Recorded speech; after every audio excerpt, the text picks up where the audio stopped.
How we doing? How we doing? Did that fix it? Okay, it looks like it's fixing it. It looks like it fixed it.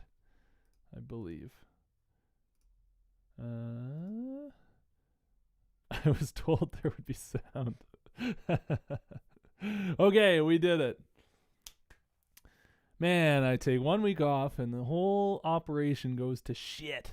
No, sorry for missing last week. If any of you were waiting around for me to start streaming, I feel very embarrassed. I should have made a post saying, "Oh, I'm not in." I was teaching a clinic last Wednesday, and I was like getting ready for the clinic, and like went out there and did it, and came back and only realized like that evening, like, oh, it was Wednesday, and I didn't. Not only did I not stream, I didn't, make any reference to the fact that I wasn't streaming. So that's my bad. But we'll just have to do an extra good one today. Extra good one this week. Where are we? Yeah, we're in the Forsaken Fortress. We're doing the Forsaken Fortress invasion. Heck yeah, dude. So let's see. Let's figure out what instruments we got going on here. Let me know if the music level is loud enough. I don't know if there's much I can do about it. If it's not, I guess, actually. That's timpani. I like to do timpani with no key. I heard some triangle. That's fun. Tambourine. And then these are horns. Lots of horns. How's everyone doing? Everyone have a good week? Good couple weeks? Ooh, a little flute. Ooh, a little augmented triad. Oh, that's a great.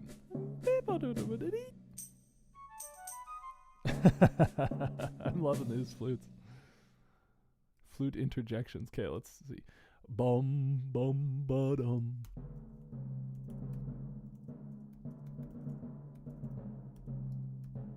Oh, okay. C sharp to B. Boom, boom, ba boom. So this is, for those of you who are just tuning in for the first time, Wind Waker Wednesday is every Wednesday. I am transcribing the Wind Waker soundtrack from front to back. Full score transcriptions, mostly because I want to study the music and transcribe it, but I can't really justify putting in all the time it would take to transcribe and not working on videos unless I, stream it. That was my workaround. So, but it turned out to be super fun streaming and extremely helpful having the ask the audience sometimes. Bo. G sharp.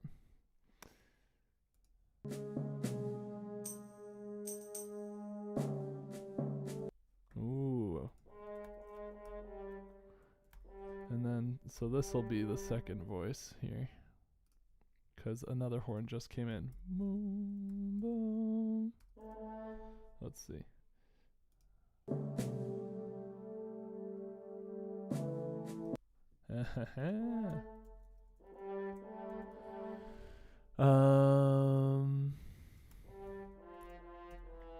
I will, one step at a time. I don't know if I'm going to do other OSTs. Got a lot of Wind Waker left to transcribe, so we'll see how I feel at the end of that, But, I mean, I'd be down to do a continuous series of this stuff, moving through different games. Especially older games that don't have, 8 hours of music,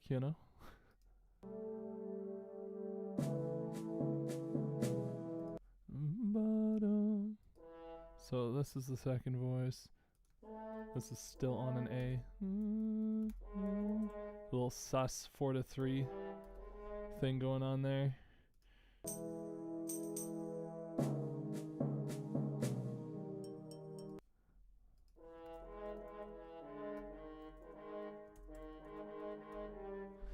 I'm gonna put this in bass clef actually.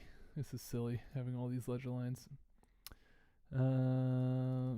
Okay, so how far are we? Good question.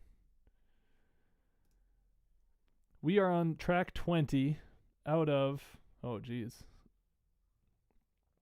So the first disc has 73 tracks and the second disc has 60 tracks. So we got about 115 tracks to go. Or plugging away. What have we been doing? Between 1 and 3 tunes a week, so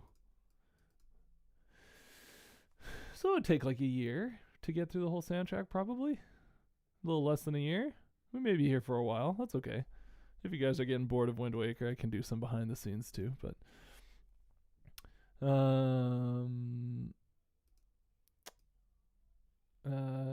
oh, thank you very much, Emmy Arcturus. Oh man. I hope you enjoy school, composition school. Good luck. That's awesome. Oh yeah, where were we here?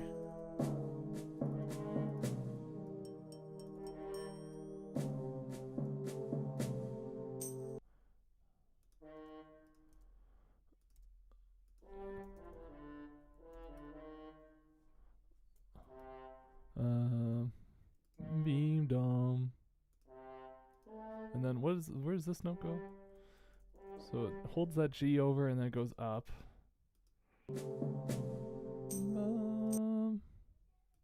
Oh yeah, I got it right. Look at that.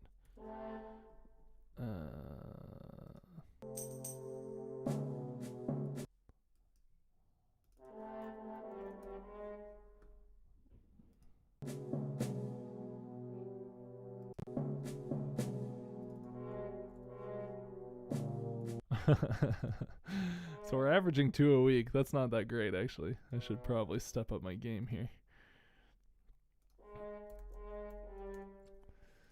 Hold on.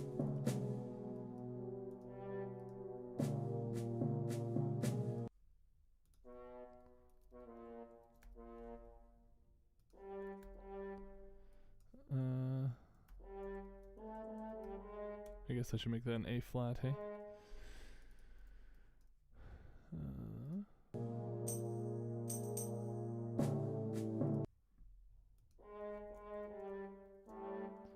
That's a low for a horn, but okay, nice. Oh, and then we get to the food stuff. Nice. Yeah, let's do the food stuff, and then I'll go back and fill in the percussion. Would I ever want to compose for a video game? Like, yeah, I would definitely like. It would be an interesting project, interesting process. I don't think I would rather do that as my full-time profession. I think music theory YouTubing is a very special niche to carve out to be able to work in. But it would be really cool. It'd be kind of nice to like put my money where my mouth is a little bit, you know? Like, can I write? I love writing. I do a lot of writing just for, you know, jazz ensembles, small local jazz ensembles just for fun, but so it'd be nice. It'd be cool to try a soundtrack. I'm sure it'd be way harder than I think it would be. Adios, Lico. Have a good nap. How many Wind Waker tracks had I transcribed before starting this project? Probably. Well, I've done a bunch of videos on it. So like I did Errol's theme, I did Outside Island, I did all the boss themes, the Great Sea theme, the Great Sea is Cursed. Anything else? A couple things here and there, but most of them I didn't do in full score format. So that's even the stuff that I've transcribed before, I'm taking them and blowing them up to the full score and really trying to get everything transcribed, not just a reduction, you know. So it is kind of there aren't too many tunes that I get to just skip in this streaming project. Okay, wait. Oh, there's a snare drum too.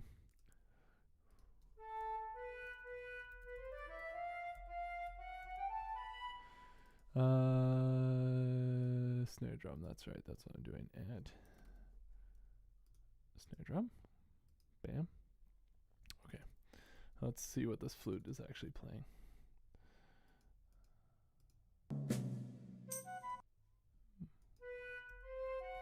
Nice, nice. The rhythm's not exactly right though, let's count.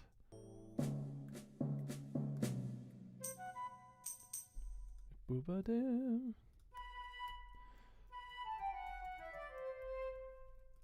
Booba-dam.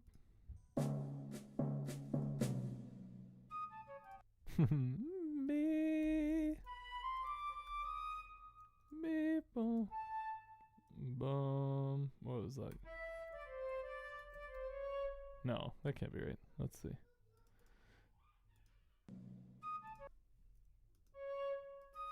Oh, it is right. What a weird interval structure. Tritone and then down a major sixth. Usually this kind of line is a stack of fourths, but one of the fourths is a tritone, you know? That's kind of the shortcut to this weird, like, whoa, what's going on? Meebo boop, meeba meeba boop, you know? And we saw that in one of the other tunes. What was it? It wasn't the battle theme. Maybe it was the battle theme. One of the tunes that we've transcribed on stream had those.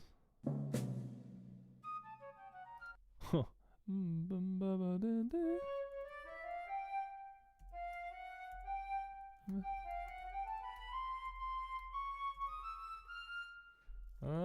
Let's see what this is. Gonna have to go note by note here. Yeah.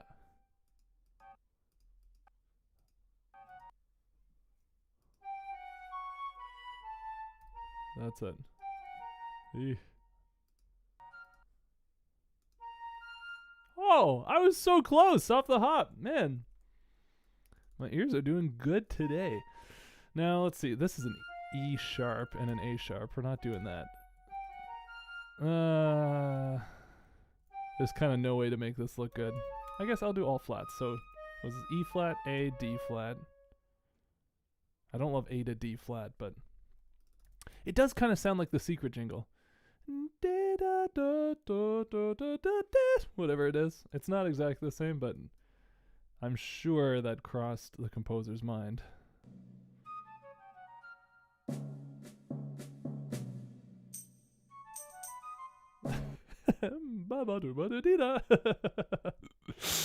Okay, let's see. Let's get that first note.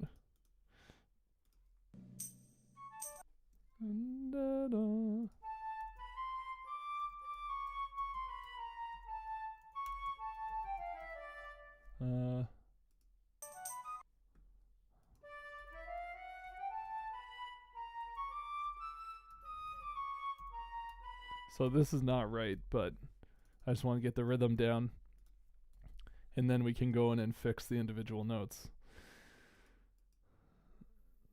It's free. It's free leitmotif.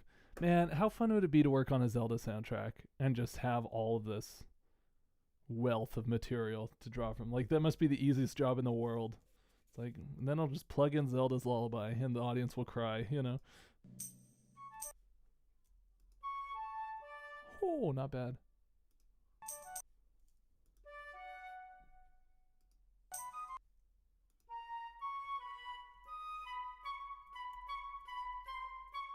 Oh, that's why. Okay. I think that's right. I'm not sure about that B.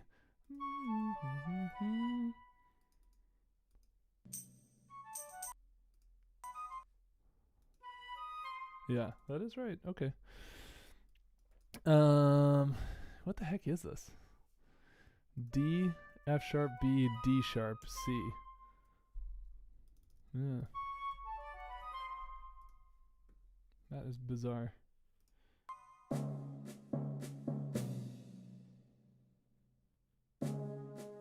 And is that the back? That's the loop? Yeah, that's the loop. Man, easy peasy. We're going to do tons of tunes today. I got to get my average up. I heard crash, or cymbals, too. So now we got to go back and get all the percussion.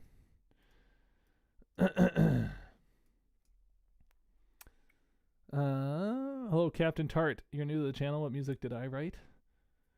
Probably nothing you would know. I've got some video game music arrangements with the 8-bit and the single players that you can check out.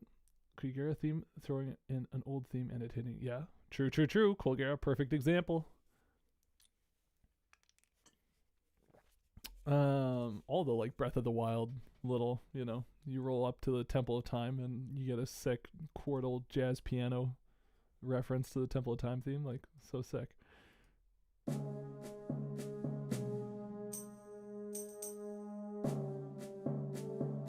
Nice. Okay, so these are flams. Blop, blop, blop, blop. Like this, and we're gonna go piano to mezzo piano. Maybe mezzo forte. I like to hide them.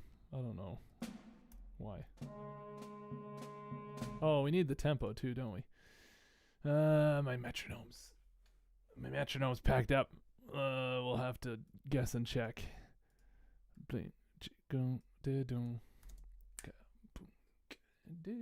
So it's slower than Don't Stop Till You Get Enough.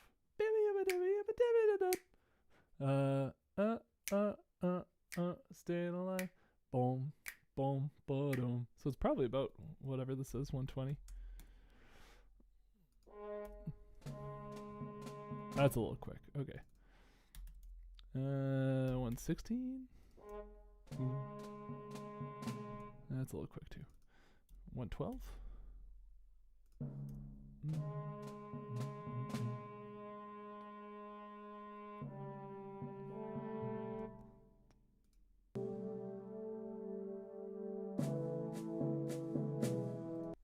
Might be more like 110.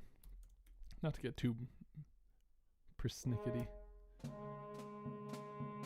That sounds right. Right enough. Okay.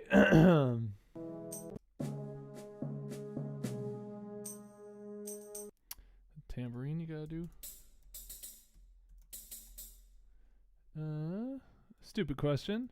I see a lot of people recommending transcribing like what you're doing right now, but what exactly am I supposed to be getting out of it? No one seems to specify. Transcribing, that is such a good question. That's not a stupid question at all. Transcribing is the way that you learn how music works. In my experience, I took a lot of theory classes and I read a lot of books. And I thought I knew a decent amount about music. And then I started transcribing for this channel because it's like there are no scores available for video games. Now there are some. 10 years ago there were none. And especially none for any like Nintendo music, which is what I really cared about. And the stuff that you could find online, transcriptions you could find online, were not reliable. So I started transcribing everything myself, and it just like completely changed my ear, completely changed my understanding, being like going in and seeing how these pieces are actually built and what's actually included. It's basically ear training, and all the kind of great jazz musicians that you might meet transcribe, like arrangers will transcribe arrangements that they like, and soloists and improvisers will transcribe improvisations they like. Like that's just how you figure out how music works. And it's fun to do too. There's, it's kind of the antidote to over theorizing. I think this like, oh, I can break down this musical idea into like an easily digestible thing that you could practice, and then you practice your scales or whatever, and then you go and try and play something. It doesn't really sound that good, and it kind of sounds robotic, and it's like, yeah, it's because you're not getting all the details of how people actually use the stuff in music. For that, you need to transcribe.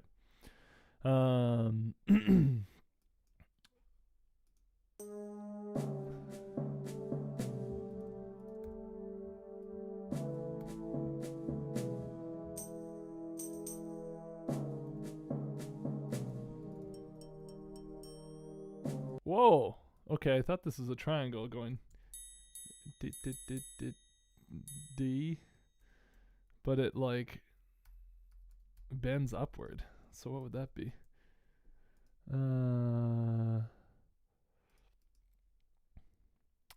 Yeah, depends what you get out of it. Depends what you want too, I guess. Like if you're a performer, then you want to like transcribe melodies, and it's different. Like if you're an arranger and you want to arrange for strings, transcribing string parts that are really cool will give you a vocabulary of tools to use to write your own. If you're an improviser, then you're trying to pick up language to improvise with. If you're a drummer, you're trying to pick up drum grooves that you can plug into different performance situations. It depends on what you are trying to do, but kind of, I don't know, transcription is very big.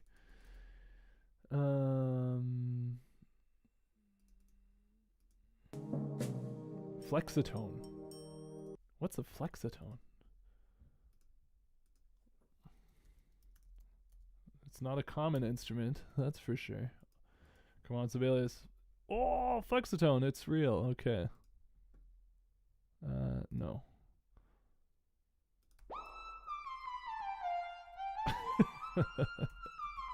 Well, that doesn't sound right.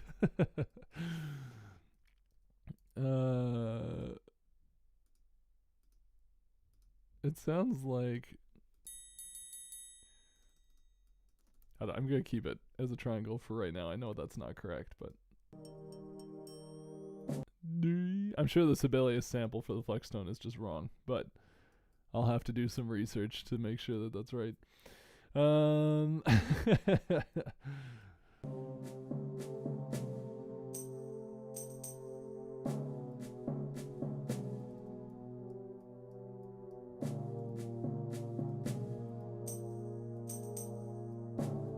see if the triangles come back. Or flexitone. Yeah.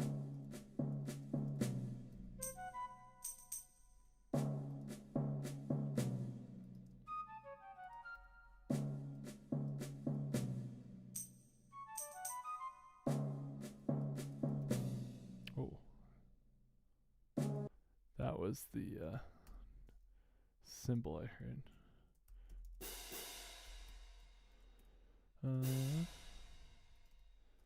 Okay, and then these bars don't exist. That's the loop point. Boom. Do we bother listening? It's pretty straightforward. But yeah, we got it.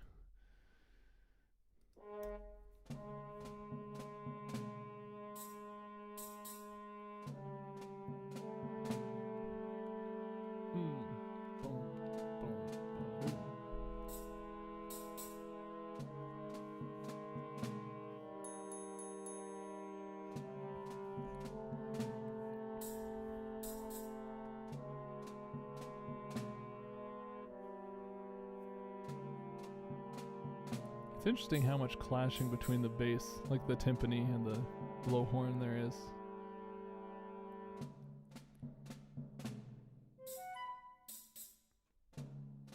Here we go. That's great.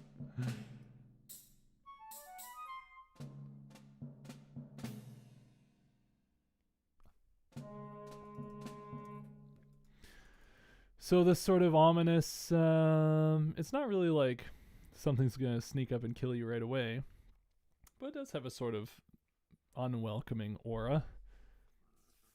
I think the sparseness keeps it from getting too threatening sounding. But I love like the two horns that are just kind of wandering chromatically around, not sticking to any one key. You get a lot of sort of micro resolutions like this one. It's like, that's nice. I guess, yeah, you're the one sneaking up on them. Good point. The kind of the constant timpani line sets the foundation. Really nice. Like, it's been, I never transcribed the percussion parts for things, but transcribing the percussion parts for these tunes, the Wind Waker tunes, it's cool to see how important they are, actually. You'd think as a drummer I would put more weight on them, but I really don't. Usually. But yeah, it's like without the snare drum, blum, blum, blum, blah. Like without that, this would be a way less cool tune. Okay, so there's a part 2, Forsaken Fortress Invasion 2. What does that sound like? Oh, I see.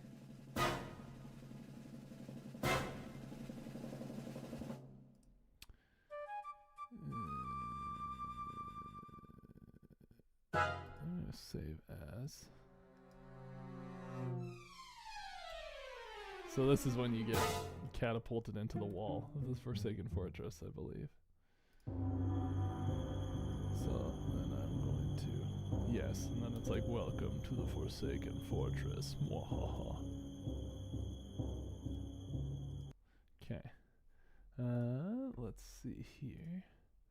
I've got. Just want to make sure before I start changing this that I've saved it as its own thing. So let's check in my full score folder.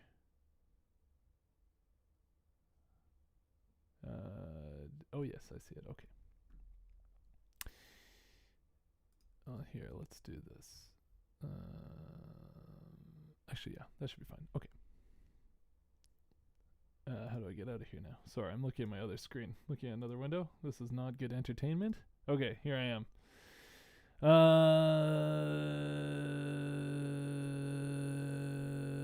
So we'll delete everything. And see what instruments we need for this one. Brass, snare drum. Timpani. Flute. It's a nice flute sample.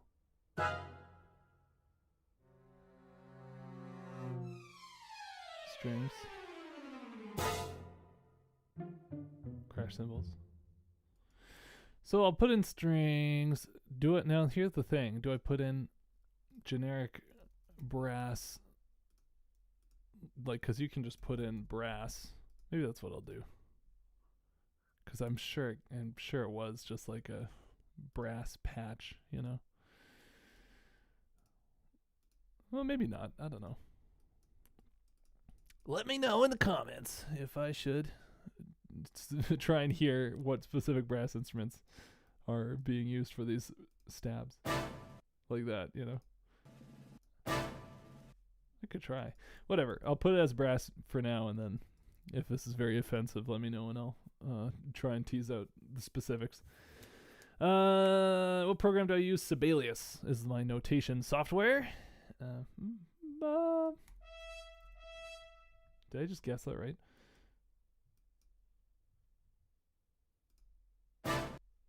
I was so close. Also, the brass patch on Sibelius doesn't sound that great. So maybe I will tease it out. Bum. Is that a stack of fourths? Bum. Let's see if we can hear that. Bum. I think I can. Sibelius, how much does Sibelius cost now? I got it like 10 years ago when it was... I think now you have to pay every year? Was that right? I don't know. Did they reverse that? I don't know. It's expensive though. It's in the hundreds of dollars for sure. You can get student deals. I got a student deal when I was a music student on it. And you can also like... every student in the school I went to like split it because you could license it to 2 computers or something. So you'd go halvesies on a student price Sibelius and then each use one of the not logins, but you know what I'm saying, registrations or whatever. MuseScore, I've heard good things. It was not good like 10 years ago when I checked it out, and in the last, I don't know, every time that I've looked into it and tried it out a little bit, it's just like so different from Sibelius that I don't know how to use it and I get annoyed. Like, so I'm sure it's great. I've heard people say good things about it and it's free. So like, you know, it would have to be pretty bad to not be worth using for free. You know what I mean? Let's see.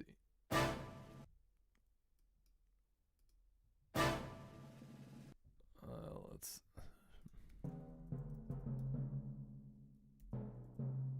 Is this C or C sharp in the timpani?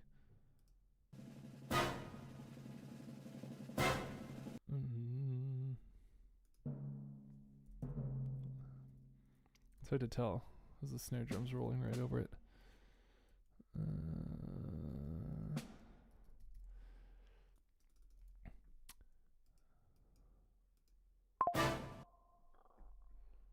Oh, incoming phone call. It's probably a scammer.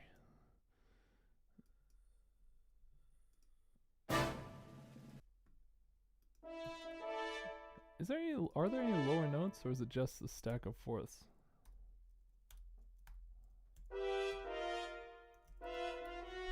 So it's probably just like...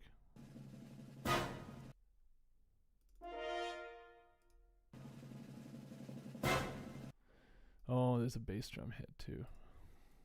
That's what I'm hearing down below.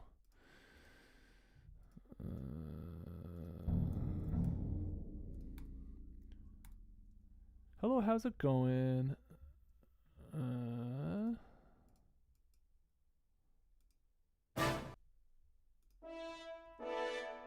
Bum, bum, bum. Do we hear that?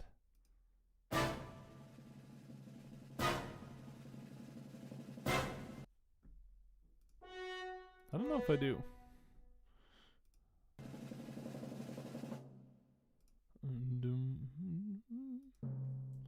Yeah, I think that's... oops. There we are. And then these...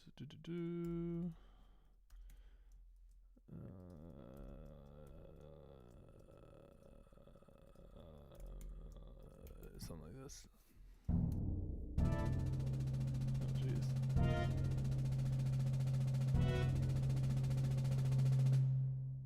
I think that was pretty much the right tempo too.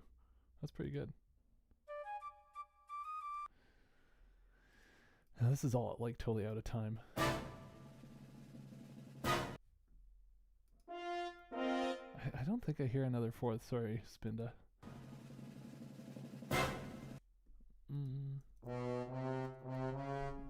Maybe I do. Maybe there's a bass note.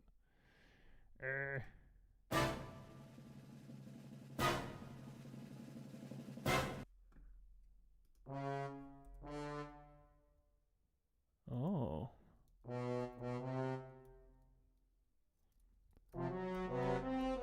Yeah, maybe there is. Maybe it is like. Because I feel like maybe I'm getting tricked by the timpani. No, yeah, because this wouldn't make sense. This would be a C sharp if it was just a perfect fourth stack. But I thought I heard a D note on that last one.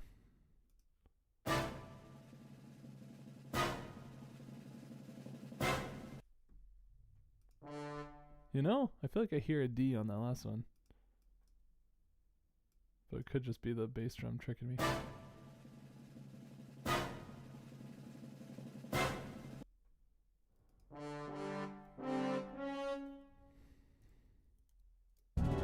No, yeah, like that's too much.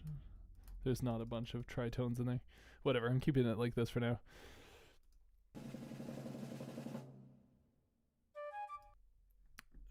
Put a little fermata.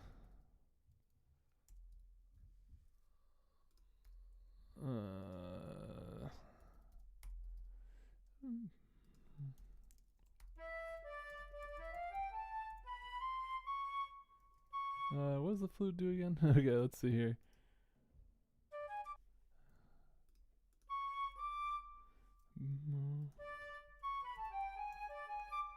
Tritone? Yeah.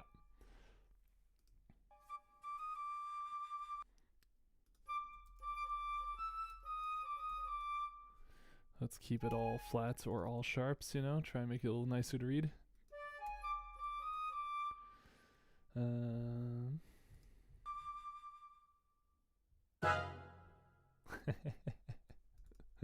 More shots. Shots. Okay.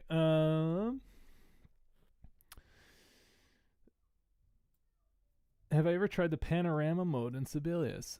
I have. I used it for some stuff. That's kind of nice.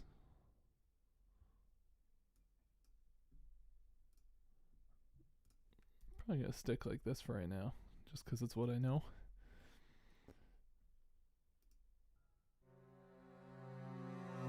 Ah, that's so cool. Okay, let's see.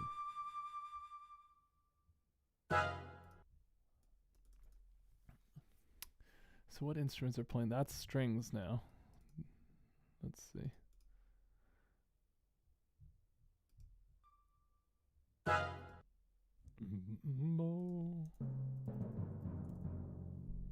It could just be bass drum, but it could be timpani on the bottom there. It's a pretty definite pitch, so. Bow.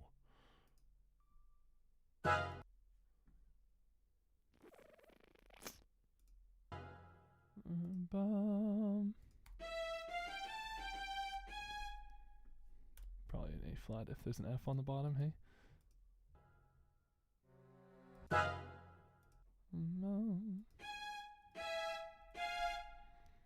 Let's see what else we can hear.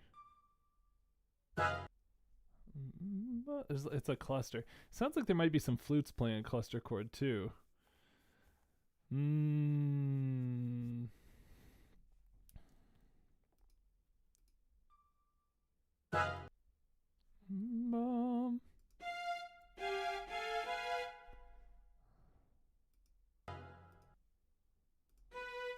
Sometimes it's easier to hear the pitches in the like trail off.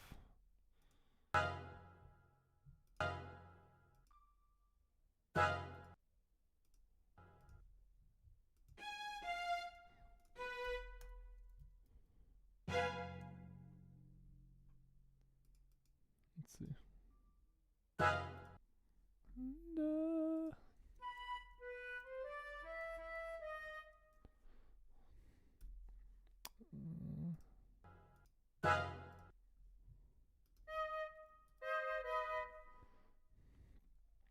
probably... I might just copy paste in the flutes too. It sounds like... Would it be... Could it be this? That sounds pretty good. What do you guys think? Was that it? I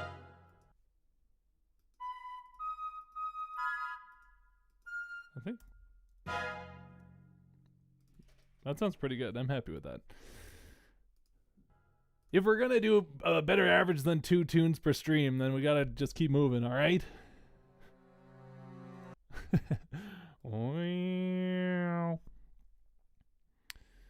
I hate these tunes that are all totally out of time though. It makes it so much harder. I gotta add fermatas on everything. I guess I should do fermatas on these.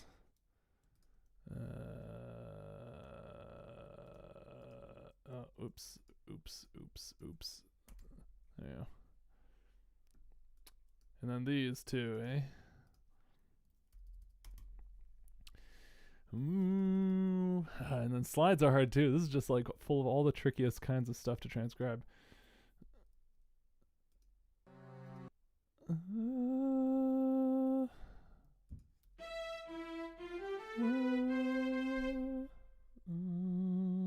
Tritone for sure.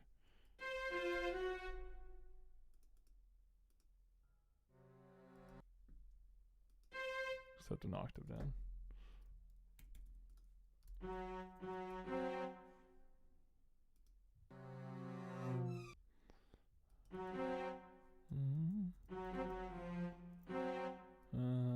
Let's see here. And then it kind of like does a quicker slide off at the end, like this sort of thing. Yeah. Not super well performed by Sibelius, but that's okay.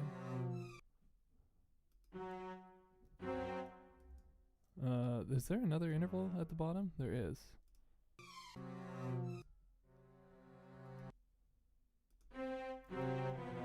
Oh, I think like that. Yeah. Oh geez, okay. This should be like the entry test to get into a transcription factory. I get a job at the transcribing factory. It's like, transcribe this live in front of people. Just like something really fast, everything's out of time, big dense chords, you know.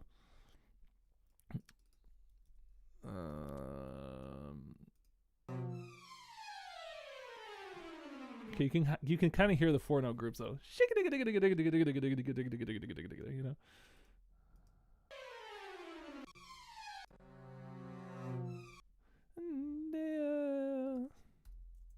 Oh wait.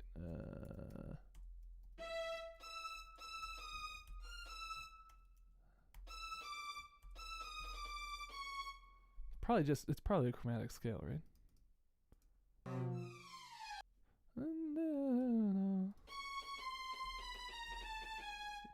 I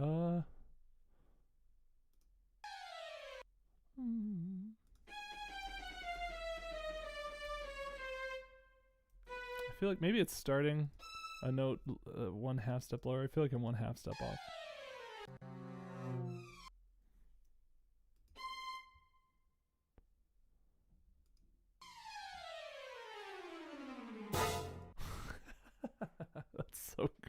That's so great. Okay, let's see. Let's see if we can count how many groups of 4 we get before we hit that hit. Thank you so much, Onion Piano. Appreciate the kind words. My dad worked 9 to 5 every day on the transcription production line. His hands covered in sheet music and tempo markings. To this day, if he hears a metronome, he goes into shock. Oh, wait, hold on.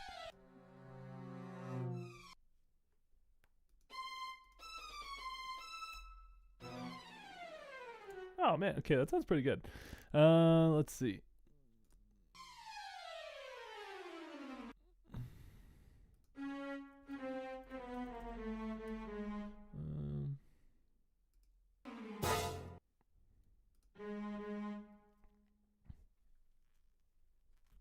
Okay, hold on here.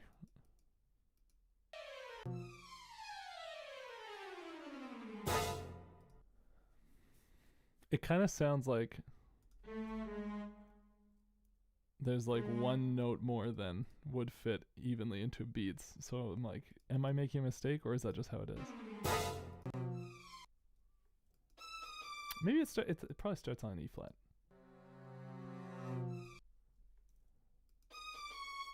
No, it definitely starts on E. I'm gonna do it like this, and then I could listen to it in slow-mo if I was a chicken. Everything of that. No, I'm just kidding. That's a good tool to use if you are not trying to go fast.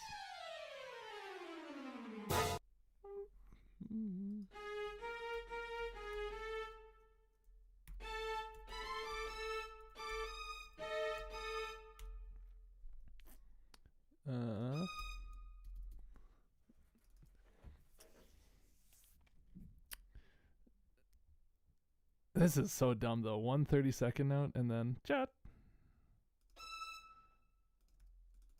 It is kind of what it is though. Like I'm 100% sure that it ends on that A flat. Oh, maybe not. Hold on.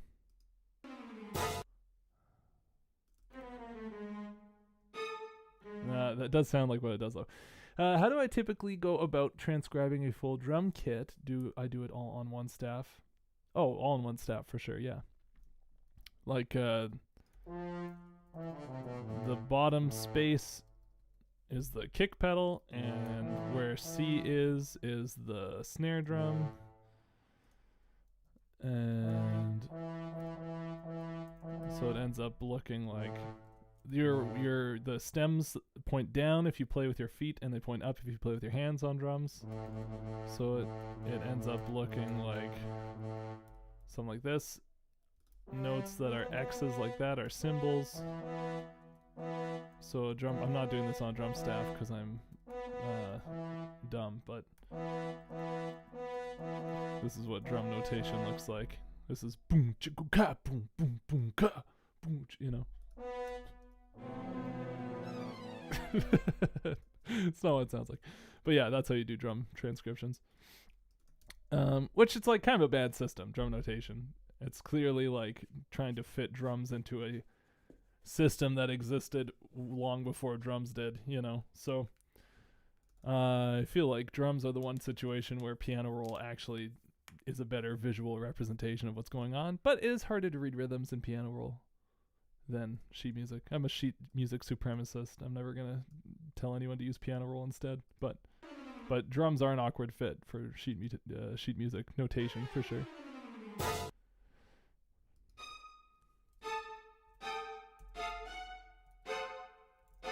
So the diminished chord?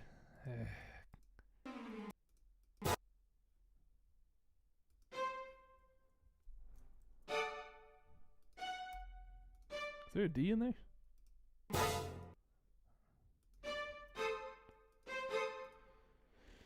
I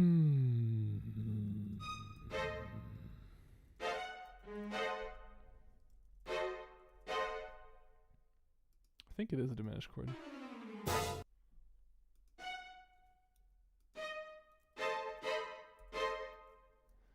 I think okay, so this is where my theory brain is coming in.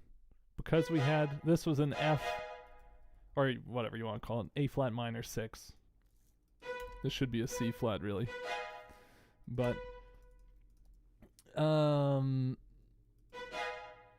whatever, F half diminished chord, and then just doubled an octave up in the flutes. And it sounds pretty good. Now this sounds like an A diminished chord. So I'm just gonna put like a block of voicing in the strings and then an octave up in the flutes. You know, let's see how this works. And there's also bass drum, or no, probably timpani, right? Last time it was timpani.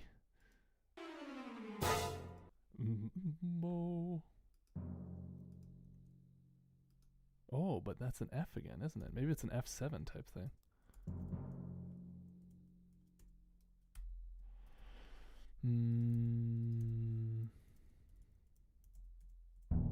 Oops, that's not what I want. I want symbol.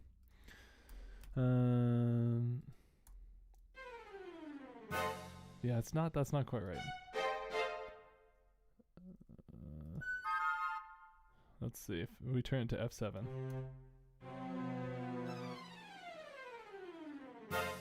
Ah, that's not quite right either. Isn't another half diminished thing?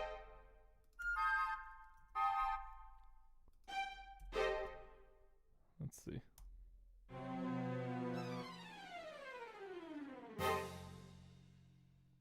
Doesn't sound quite right. Okay, we gotta get this chord.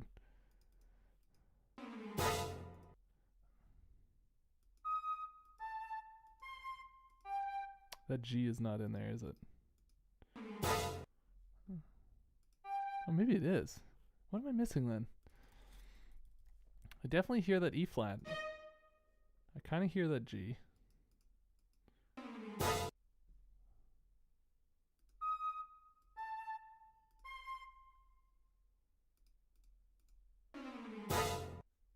No.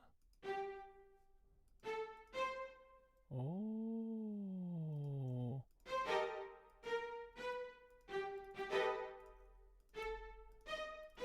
It's definitely like a B augmented.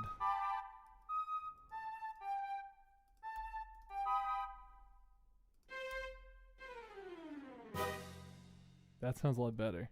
Is there an A? Because it could be a B7 augmented. This kind of thing. A little more clustery.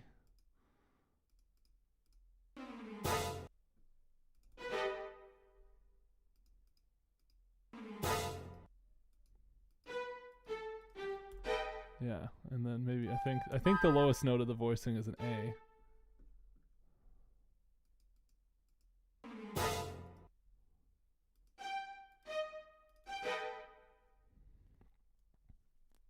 Let's see.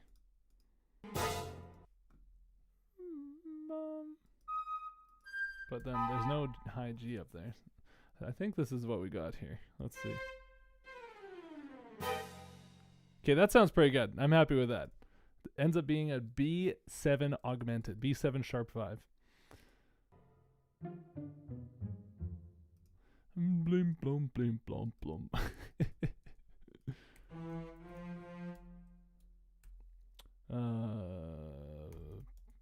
Pets.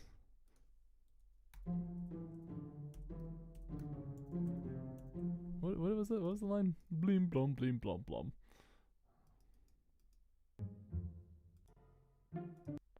Beep bomb.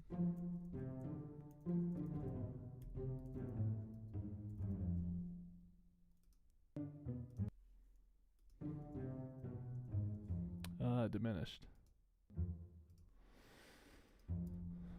And then like this. Yeah. A little bit slower. I guess I should write like freely.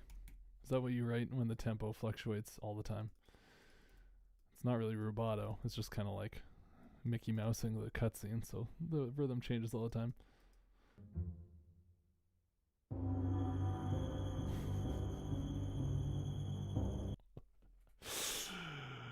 Oh man, this is such a hard transcription. So then when you land, that's the like title card, Forsaken Fortress. So that deserves a double bar line, I would say. And then we'll.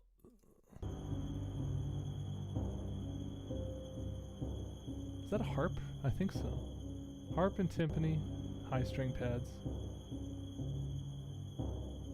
and low string pads. Is that timpani? It might be just bass drum, but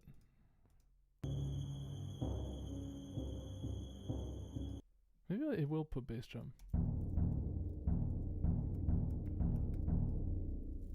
It's got that low. Oh, but this is much slower now. So let's see. Boom, boom, boom, boom, boom, boom. Oops.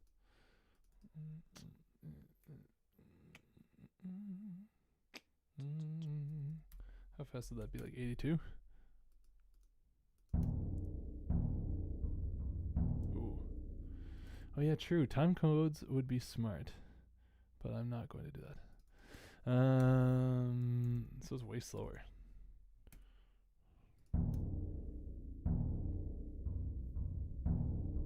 It's like just a hair faster than that.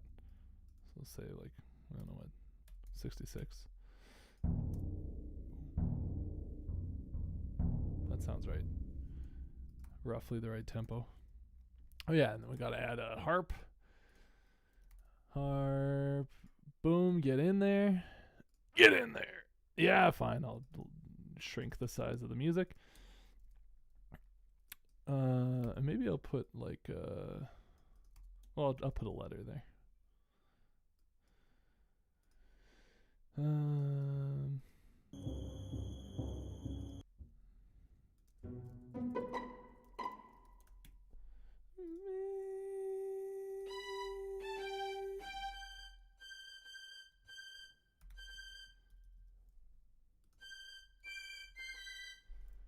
What is the what are the pads doing up there? Is this Sul Pont? I think it's just like a super, super high G. If I knew more about writing strings, I would put Sul Pont or Sul, whatever you put to make it sound screechy. Or if I knew more Italian to know what that actually means, you know. And then this is Arco as well. These are both super quiet. Artificial harmonics. That makes sense.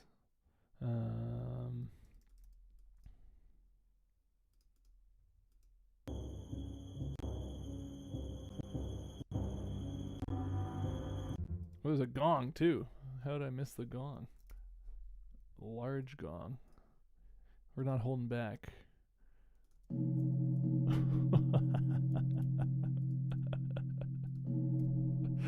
That's awesome. Put the little ring out. Sul Pont is on the bridge. I never liked playing it because it sounds bad, but that is the point. I only know about it because of my Dead Space 2 video. There was a lot of Sul Pont. A lot of make it sound as gross as you can, you know.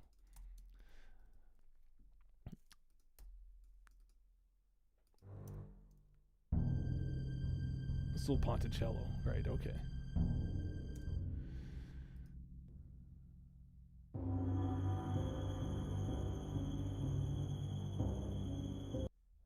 So.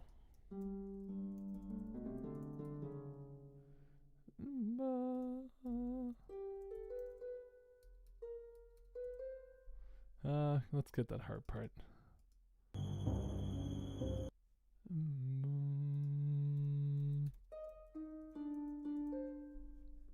This is hard to hear, man.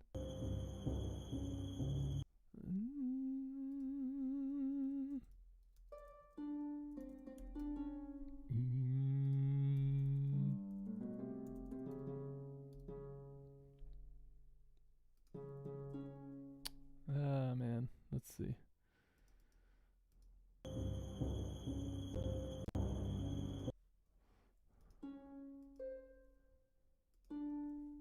Okay.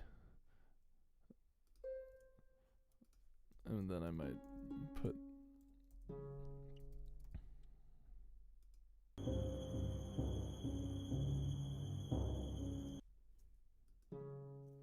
so it's like this. I guess I should write it out like this. And then leave that last one on the bass clef there. So that's what it's doing. Let's see.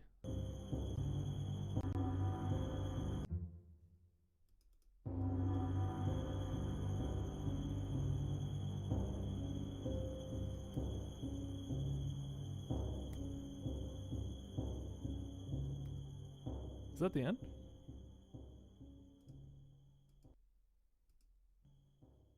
okay. I guess it just vamps that.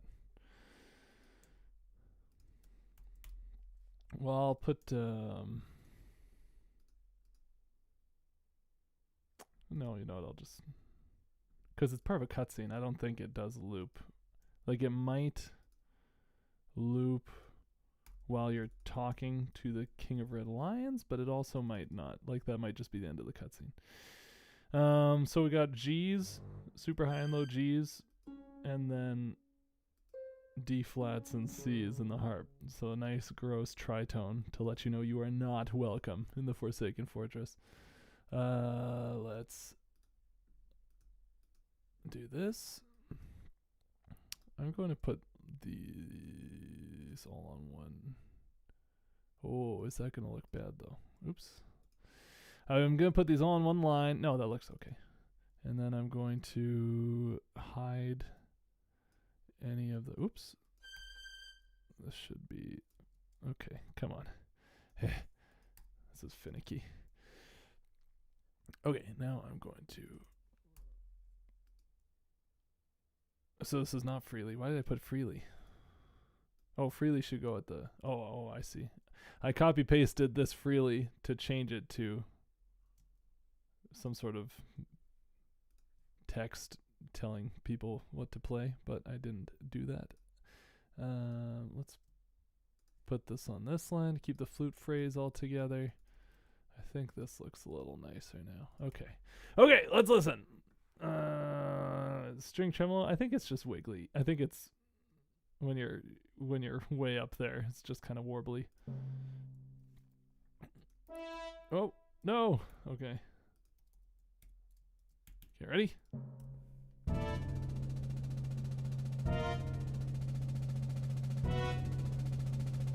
He's ready to get catapulted. Boom, he hit the wall. He slides down. He's falling.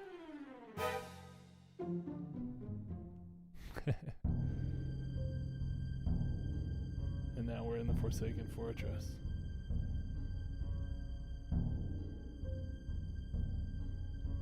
That bass drum is so sick. Boom, boom, boom. Awesome, man. Okay. Put that there. Great. Man. Easy peasy. So I'm saving this, and we're going, man. We're keeping going. We can't stop there. Now we get the actual Forsaken Fortress music. Oh, this takes me back, dude. Okay. Oh, that's right. I should copy this, paste it here, and say in time, since we are now in time. Oops. Okay, save this, and then I want to save as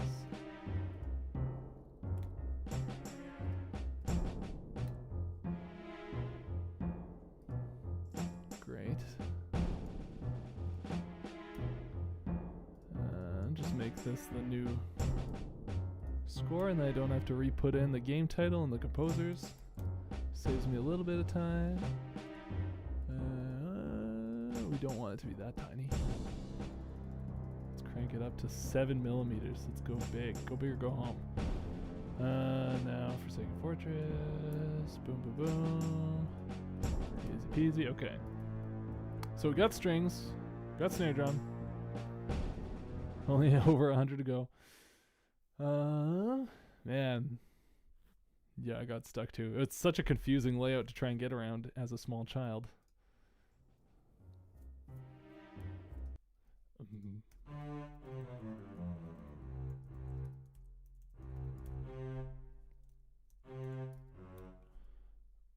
So this is Pitt's bass.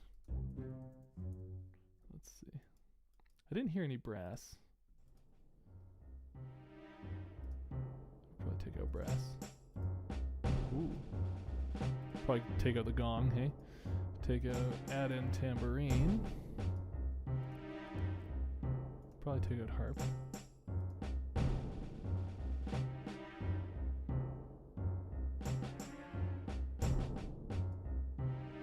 So far it's just strings and percussion.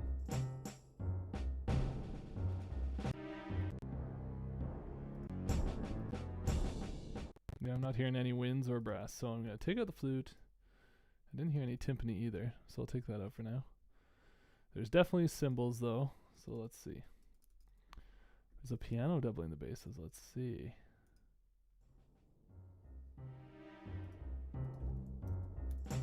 I don't think so.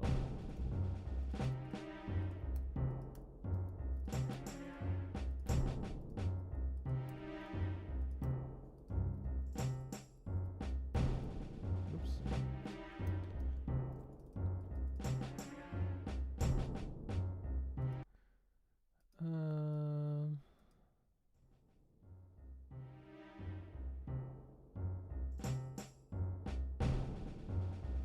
Oh, wait a minute. Where do you guys hear the beat? Because the bass drum's hitting... I'm hearing it boom, bum, bum, boom, bum, bum, boom, bum. But I'm realizing that means the bass drum's hitting like the offbeat, the and of one. So like it definitely wouldn't be doing that, right? Like why would you write it like that? So I might be hearing the beat wrong again.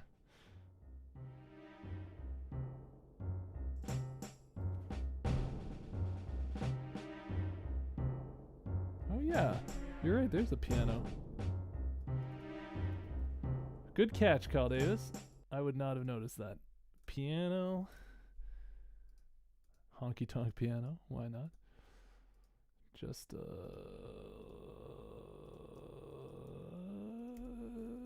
not pitched, obviously. But again, let's see.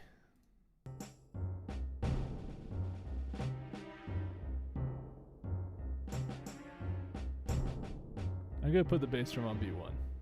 I'm not gonna go with my gut this time. The In the House theme was too controversial.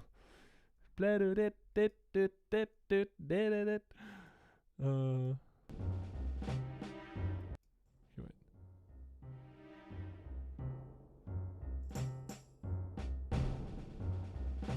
really hear it like this though, even with the bass drum. That is so uncomfortable. This is gonna hurt. So it's supposed to be like this, if the bass drum is to be believed. Oh, this hurts though.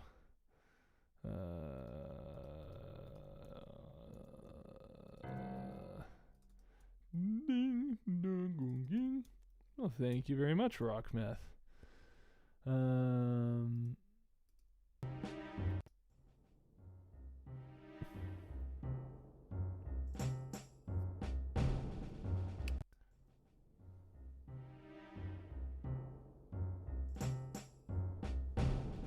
Yeah, blah, blah, but oh man, this is gonna mess me up. I really should just transcribe it the way I'm hearing it and then shift everything over after, because I feel like this is gonna mess me up.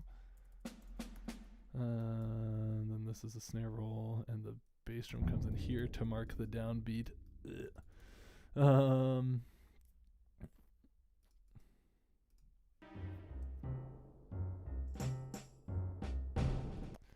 tambourine hits those two.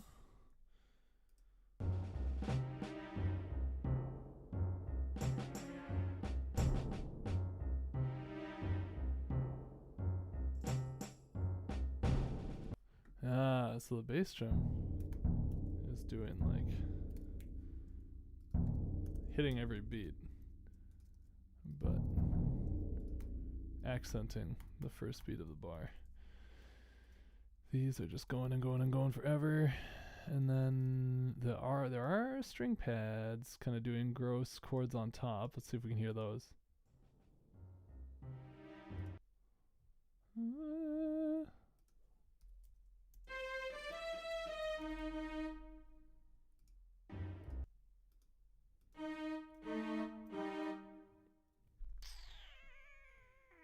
Wouldn't be a G natural in there, would there?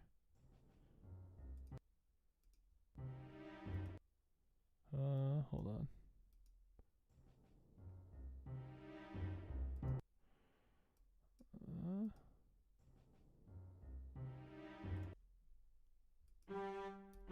Yeah. So these two notes are definitely in there.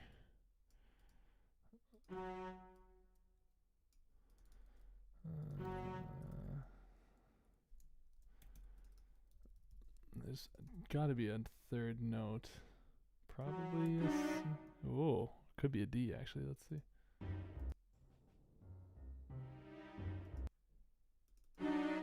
That kind of sounds right.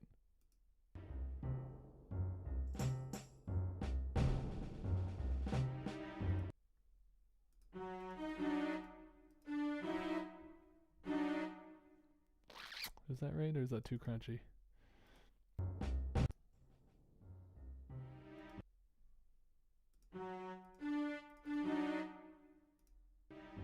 I don't think it's too crunchy. Okay. No, that's exactly right. Okay. This is way too fast though. Bling, dong, gong, ging, dong, gong, ging.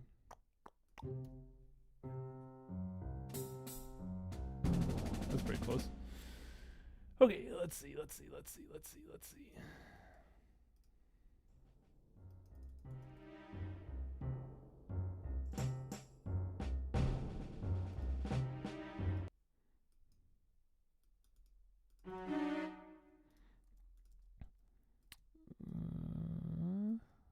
Same thing.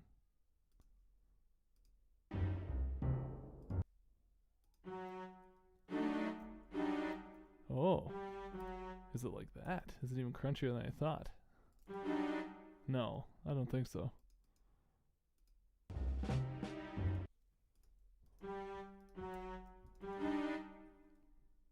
I'm hearing a G natural in there, but that doesn't really make sense.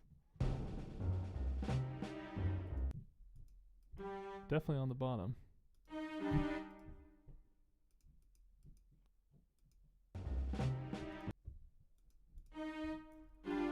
It's the whole thing. I think the whole thing's just bumped up a half step. That's why. Let's see.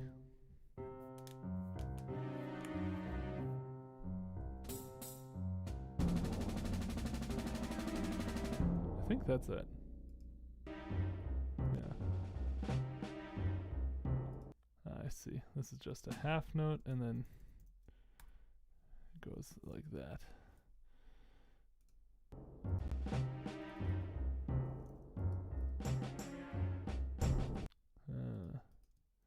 Pluckatong, dung, pluckatong. The old pluckatong. I see. I see what it's going for here.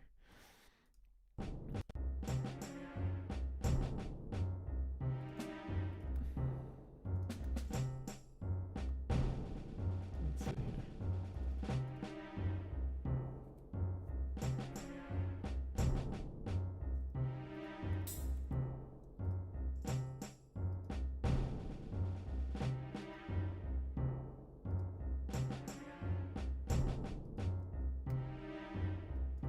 Is this the loop? No, it changes chords eventually. Okay. But we got a little loop going here. And let's see if the strings do the same thing. I'm guessing the strings just loop back and forth. Yeah. Oh, wait.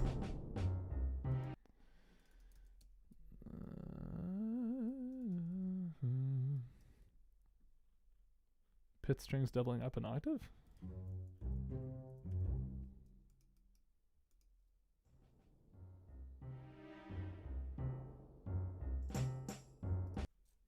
I think they're the same octave.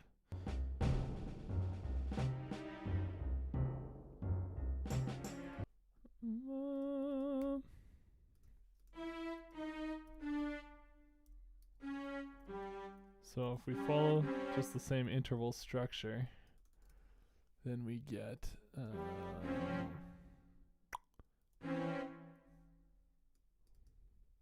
that right? Yeah, it would be right. Should we make this F sharp? I don't know.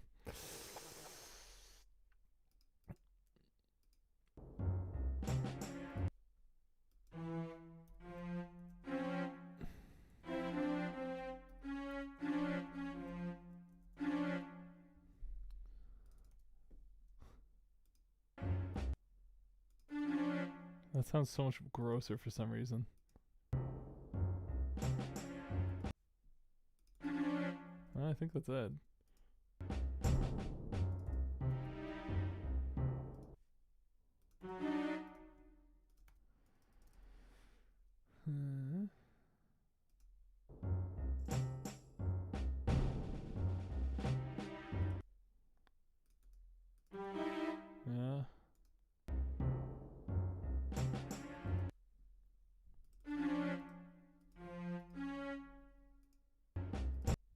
does it sound so much grosser?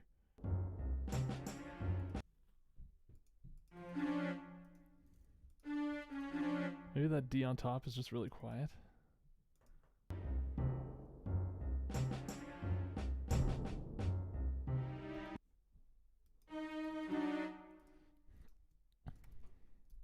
I'm not going to second guess myself too much here.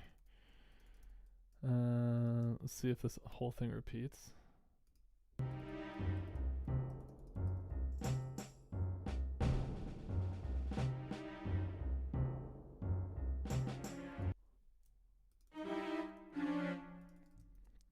I feel like I might have something wrong there, but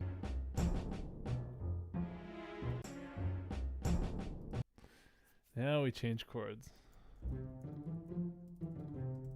Up a fourth. This is the Forsaken Fortress. Welcome is random account.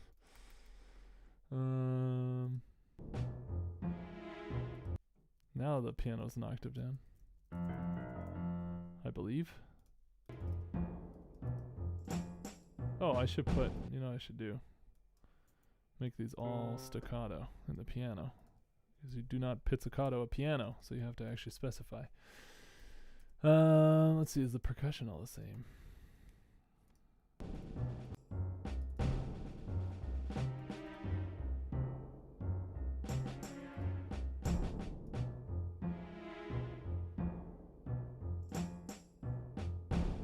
Percussion is all the same.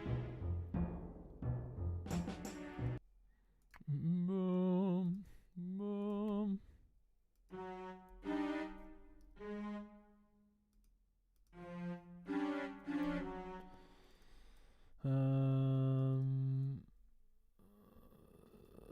So let's see. What are these chords? You could pitch the piano. That's true.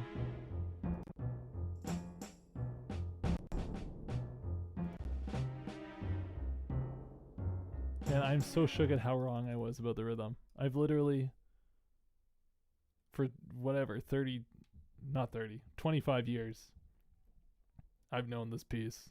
And every time I've heard it the same way. Boom, boom, boom, boom, boom, boom, boom, boom. And like, notice, like, so weird that it changes chords on an upbeat. Never once thought, oh yeah, the downbeat is probably where it makes sense that it would be. Woof.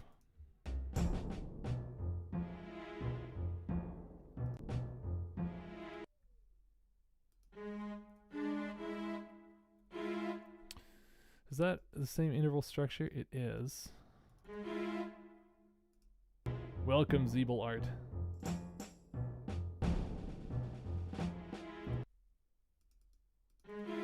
So this is the same chord, weirdly.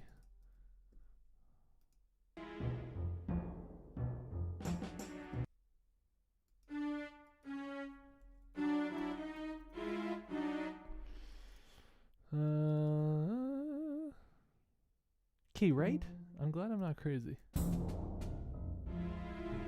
Yeah, that sounds good. In the context over the bass.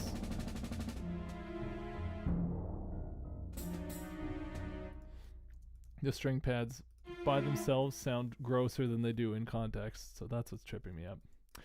Okay, what else?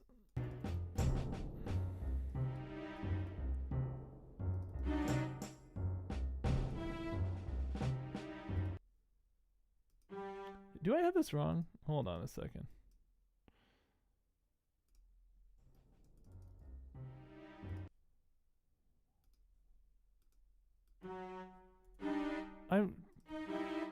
Why? How did I get this so wrong? Why did I think it changed?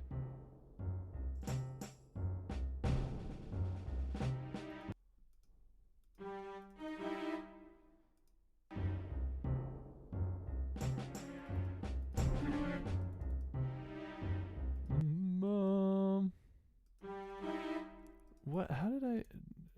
Man, what a weird error to make. Just hear the whole thing a half step lower than it is.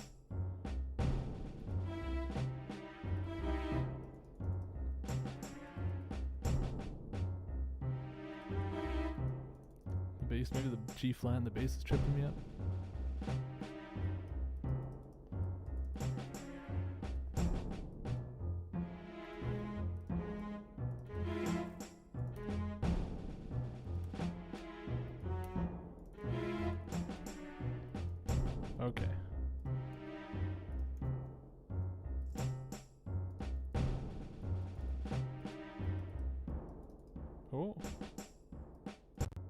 So these guys cut out here.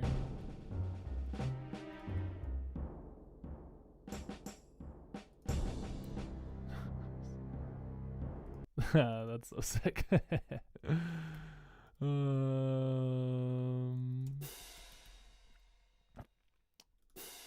like to put the little let ring marker on all my symbols and stuff. Boom. So Arco, the bass.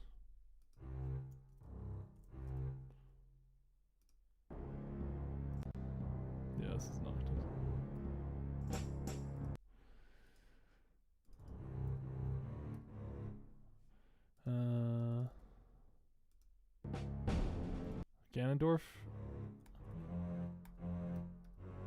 Ganondorf reference. Yeah, definitely. Nutty.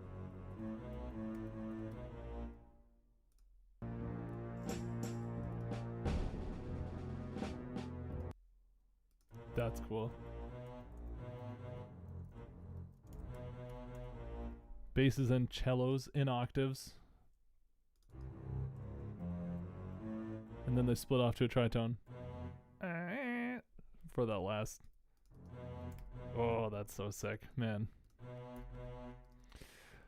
Grungy. Hi there, I'm going to be lurking. Just wanted to say that this channel recently helped me make my first song, and that's been very helpful in learning music theory. Thank you for checking out the channel. That's so cool to hear. I'm glad that it's been helping. Music theory is so fun. Okay, let's get the percussion now.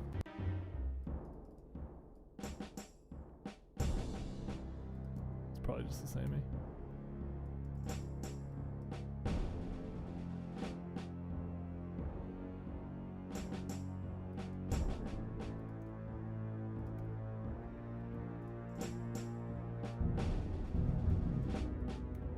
I feel like he does an accent every 4 bars. Here, let's see here.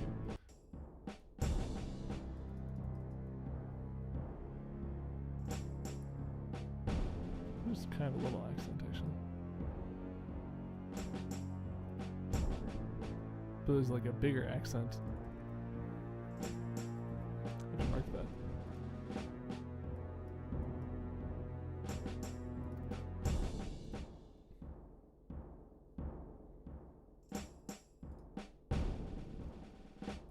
Percussion break. And there's the loop. All right.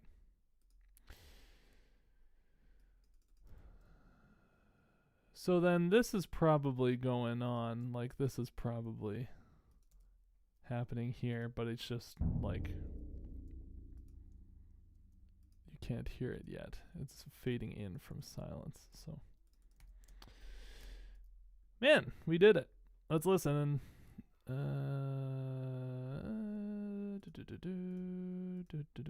And you know what? I'm going to listen in panorama mode this time. Let's check that out.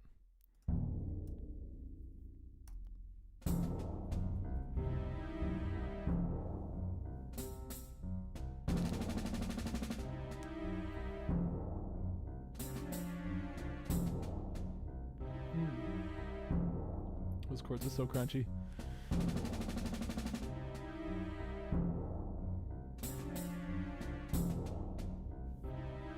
It's a lot of this. Let's get the chord change at least.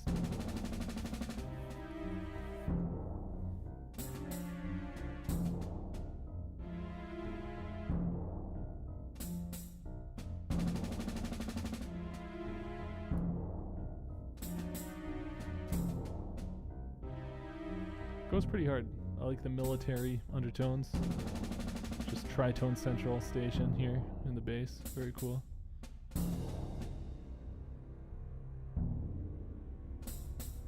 I gotta put a forte dynamic mark in there. Here we go.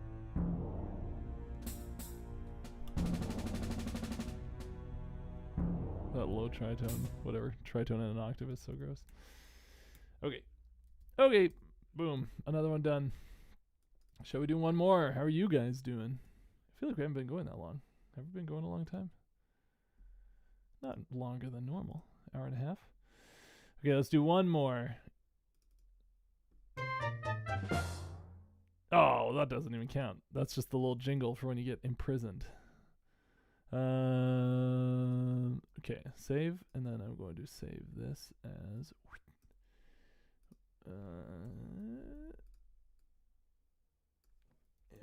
imprisonment. 4 in a row. Let's go. Imprisonment.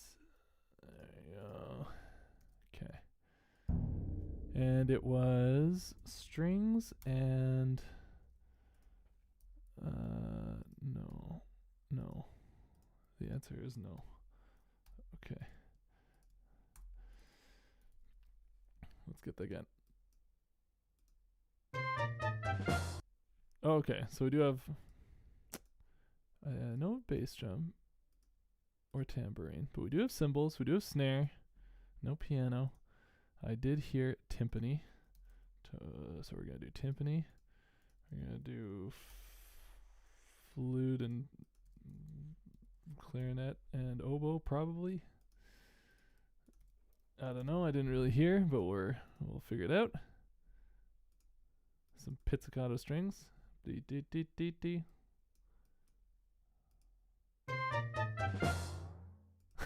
the timpani boy is so good. Yeah, we kind of just need one bar, don't we? I loved this part of the game, though. I loved starting the game off with like a sneaky stealth section, and then like the whole just narratively getting caught and getting thrown in a cell and then sneaking out of your cell, like just great moment, you know, especially as a kid where you don't really realize, you know, how games get made. It felt like I'm so glad there's a way out of the cell. Like, what are the odds, you know? Yeah.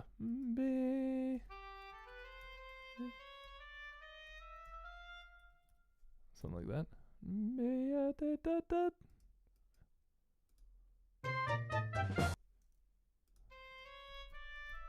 I think that's what it does, and the flutes are going.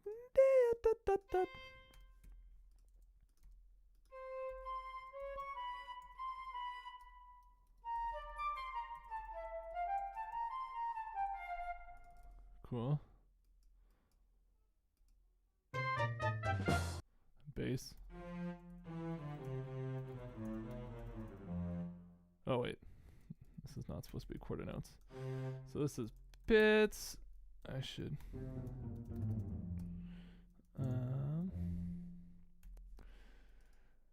put a key signature on here since it's in the key of F, even though it is only 5 notes long.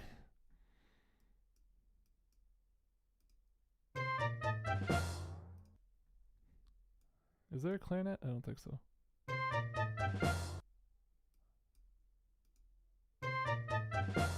This top voice might be clarinet.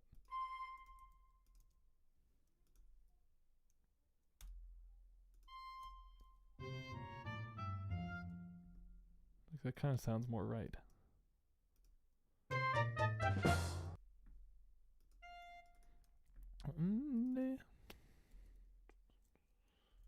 What would this be? A little quick. Let's see. 26. Close enough. Okay. Then what we got here? A little rough on the snare. We want and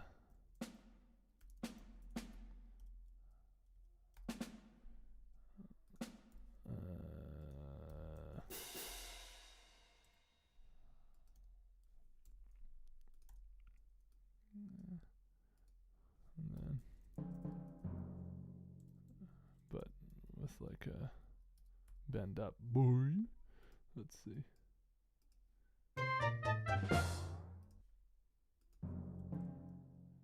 Boy. it's kind of like, well, I don't know. You can't like slide on a timpani. Is this how you notate this? I haven't played a timpani since high school. Yeah. Let's see. Metal toy piano sound. Oh. You're right. This is getting doubled by something.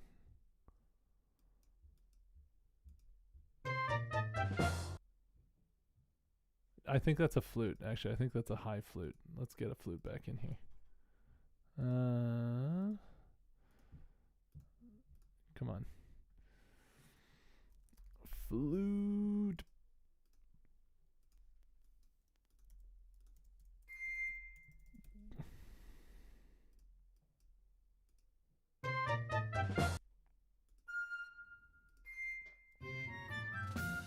It's probably piccolo though if it's that high, hey?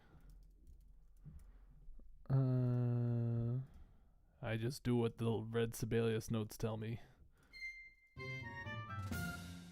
Yeah, there you go. Easy peasy. Okay, well we gotta do. Well, hold on. Is the next one? Okay, the next one's not gonna be hard. It's just Errol's theme, and then some creepy chords come in. I'll do one more. One more. We gotta get this ratio up. We gotta get the average up. Oh, that's cool too. Okay, so save as. Oh. What is this one called? This one's called Reunion with Sister. Sister.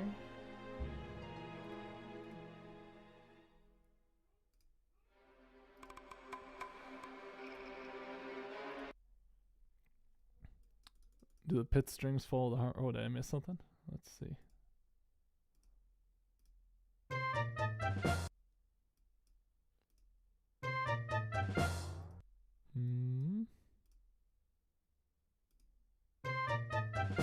I don't hear him, but just sounds like a loud oboe to me. But you could be right, and I could be wrong. Oh, if two people are going to tell me the same thing, then let's see how this sounds with the pit. Oops. I really don't hear it though.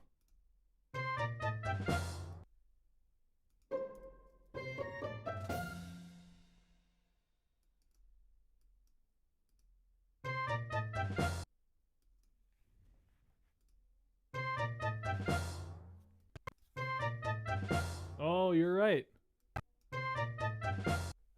I think I got like tinnitus in my left ear.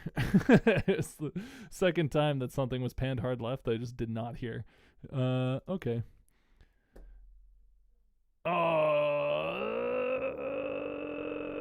Okay, let's see here. Now I gotta resave this as okay.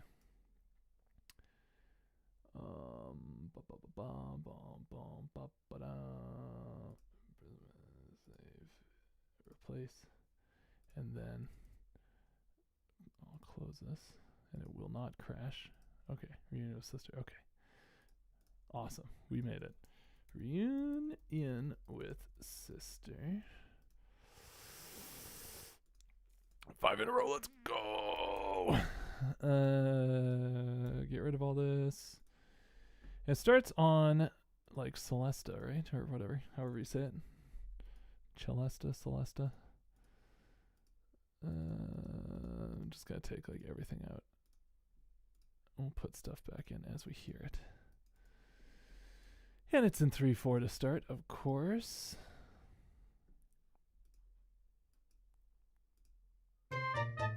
Oh, wrong one.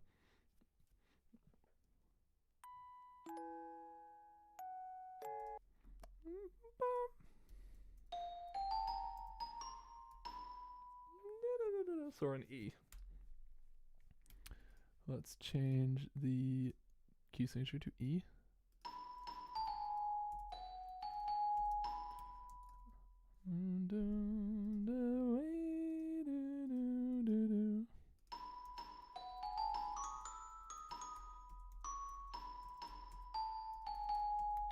And then that's where the creepy chords come in. So let's see.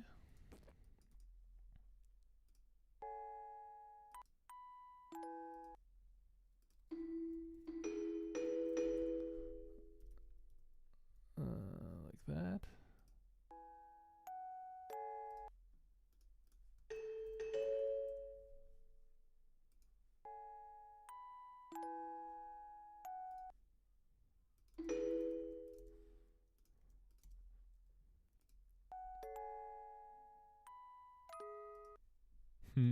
That's nice.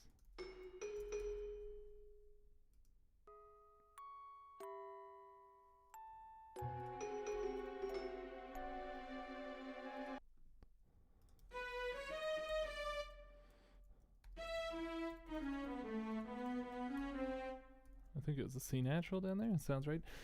Okay, let's grab these chords.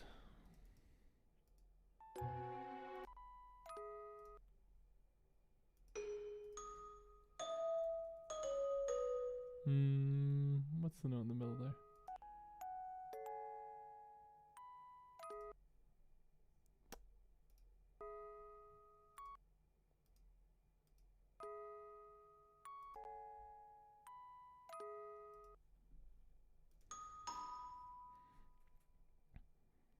Is there a B that high? Well, I have also played a ton of rock music, you know. And like playing next to a big band. Big bands get pretty loud.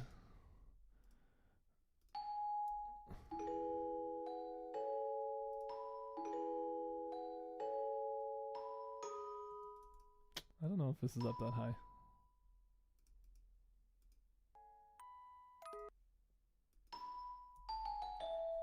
That's definitely an E.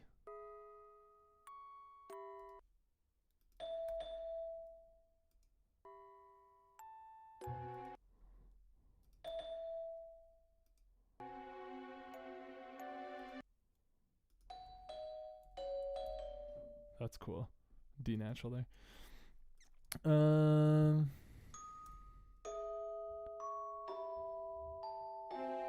Yeah, okay, that's sick.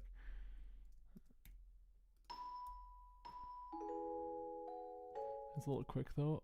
I do.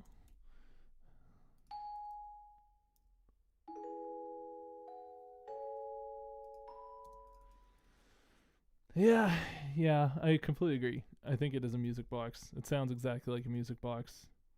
The way the chords are rolled and everything too. But when I did that Cogwork Dancers video from Silk Song, I said a music box played whatever part. I got a bunch of comments being like, it's actually not a music box, it was something else. Which they're probably right. But that's why I didn't go, this is a music box.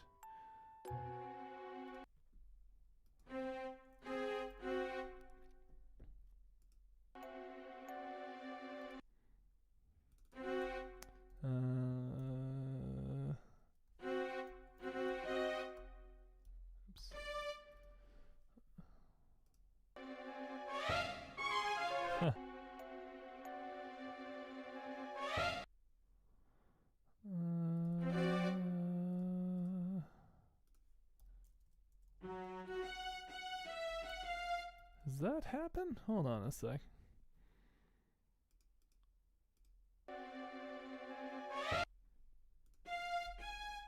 Yeah, there's definitely another guy coming in right at the end there.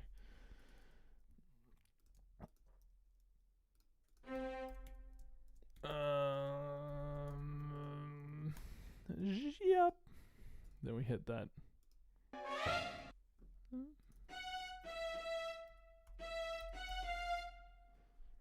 I should maybe get the key signature out of here. I guess I will do no key signature because we're only going to be in E major for whatever 7 bars, and then it's going to be all over the place, so why bother?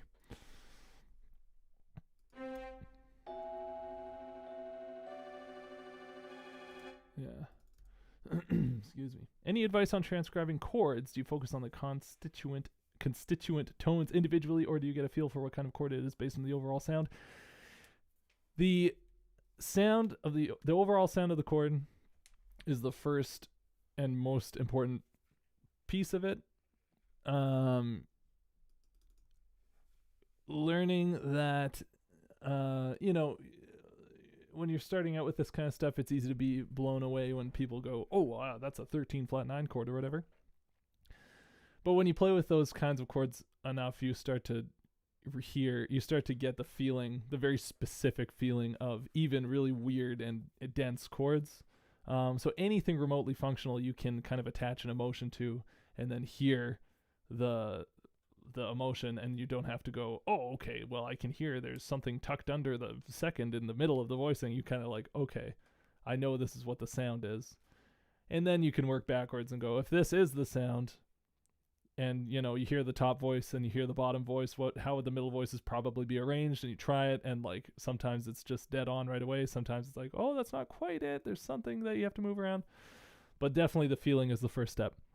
For weird chords like the last couple pieces we've transcribed today, where it's like not in a key and it's the point is just have weird intervals smushed together, then you do kind of have to just try and pick out every individual note, which these tunes have been pretty sparse, so it hasn't been that hard. Sometimes that gets really tough and you just have to like go with your best guess. But that's how it goes.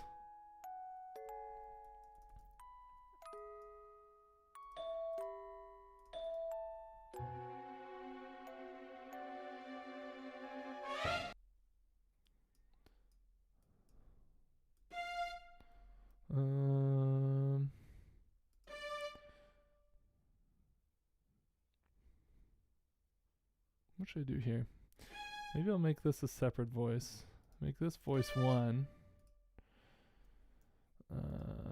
Hide that. And then, oops.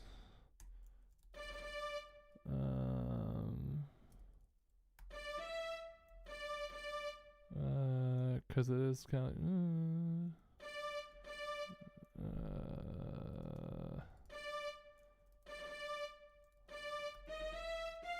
because it's that voice is doing the yep,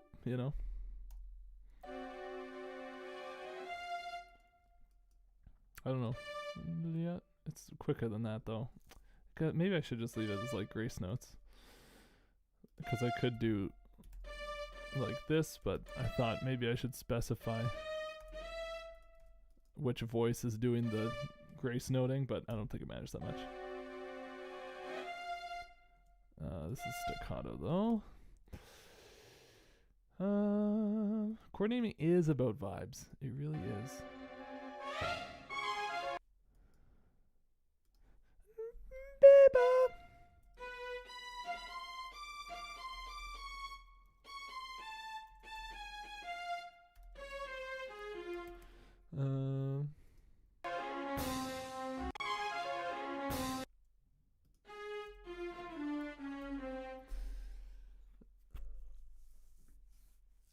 Here's another thing where it's like this is a 9-note run. It lands on this C. So this, like, clearly this is not how it fits rhythmically, but how was it being thought of? It's not really in time. My goal with notating out rhythms is to notate what the person playing or writing the music was thinking rhythmically, not how it actually, lines up against a grid or whatever. Doing a bunch of jazz transcriptions, like solo transcriptions, you run into problems like that where it's like, well, he's technically playing on the second 32nd note of the beat or whatever. It's like clearly he's thinking about the quarter note and he's just kind of laying back on it. So write it as a quarter note. Don't make it hard to read, For something like this, where it's just like, boom, we're in a new tempo, it's sometimes hard to get right away.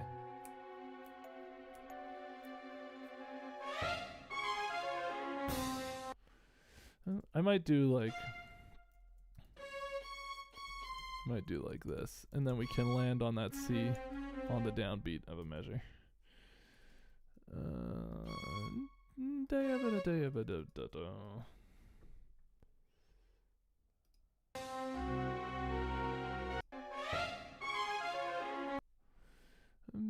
Oh, is that strings or was that brass underneath?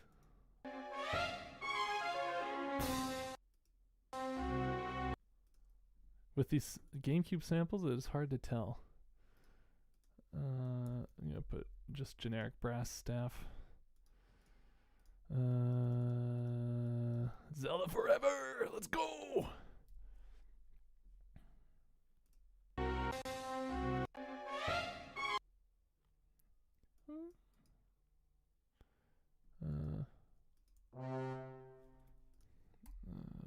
Hold on a sec. You think it's strings? Okay. But then this starting, like, you know, this starting not on a beat feels wrong too.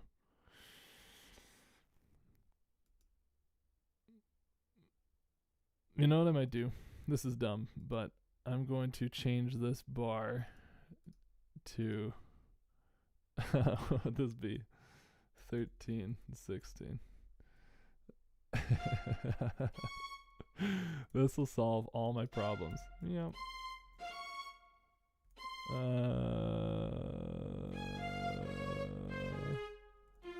There we go. Just cram it in. Cram the music into what I want it to be. See, that sounds exactly right. Could also be like a 9-tuplet, you know, but maybe I should make it a 9-tuplet actually. Which is less dumb? I don't know. Vote in the chat. Which is less dumb?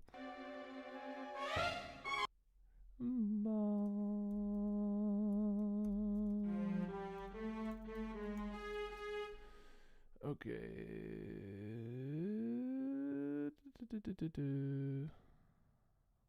Ooh, a Norby shirt with a small design on the top left. I will do that. There's no reason why I can't do that, so I will do that. For your $26 USD.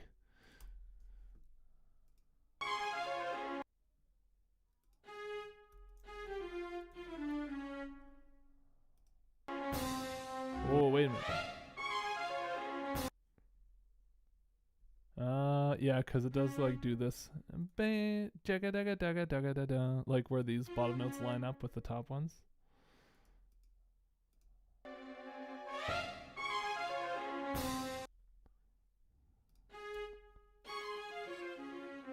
It is a little bit faster than we were before.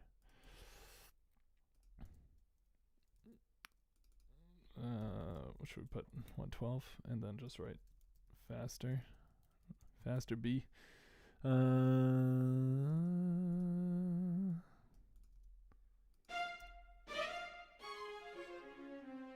Nice, nice, nice. That's definitely... Well, maybe that is strings on the bottom too. Yeah. I don't think there is brass in here. I take it back. Get out of here, brass. This is a string kind of household.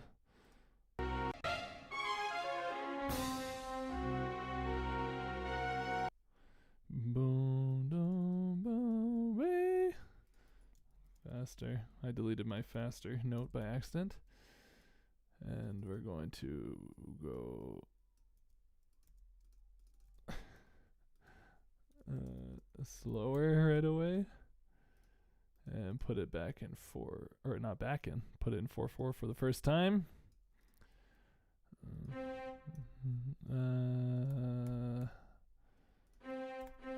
So what is it?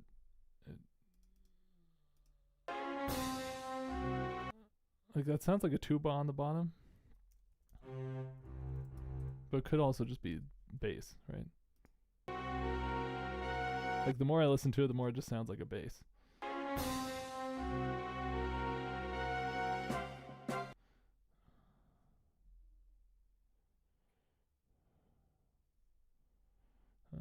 Let's see.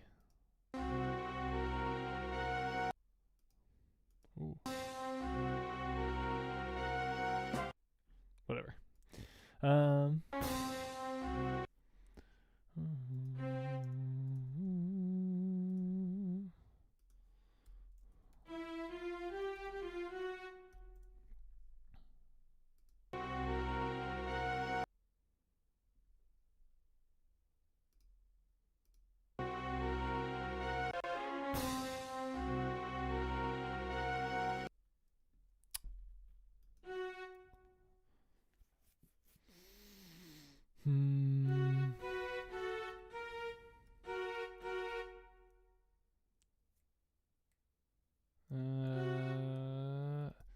always hate notating these kinds of stacking things.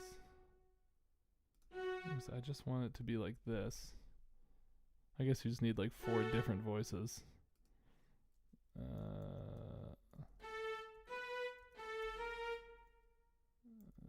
But then you have to deal with all these rests. Like, there's just no good way to do it, you know? I could put this middle C on the... No, because there's a C. Way down low. I might just do like this. Get rid of that voice. Put that back up there. And then...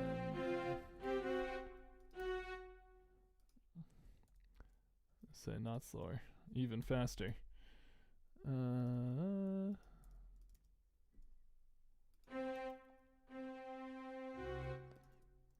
Yeah, so this has got to be like, what, 30?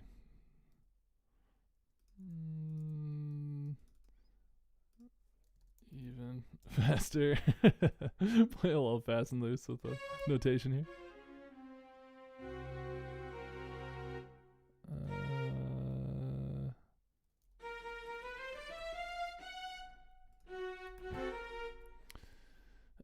Okay, let's see.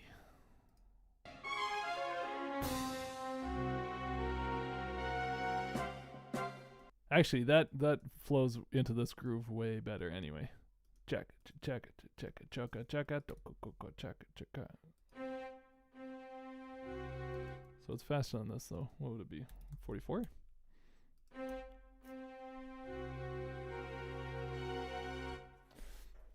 That's fun. F sharp over C. That's a cool crunchy chord.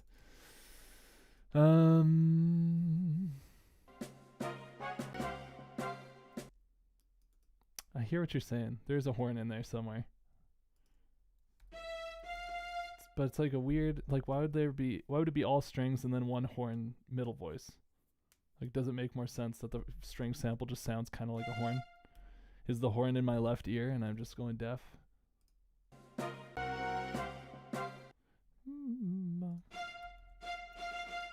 Bum, bum, bum, bum.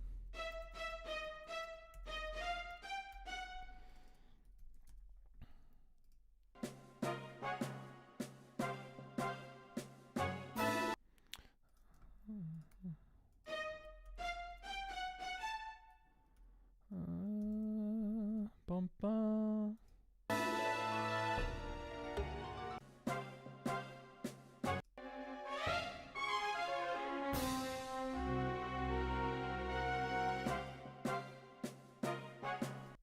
Yeah, I think you're probably right.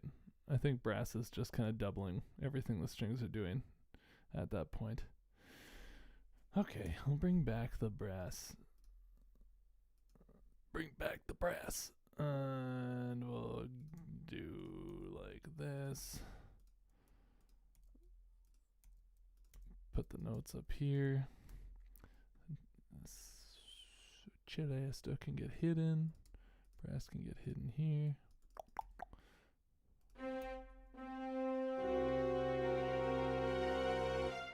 Okay. Okay, now we can focus on the fun part.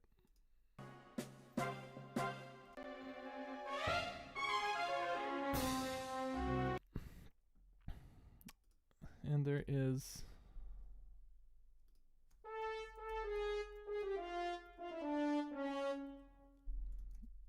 I'm gonna write a little like horn note, because I'm not blowing this up to a bunch of staves, but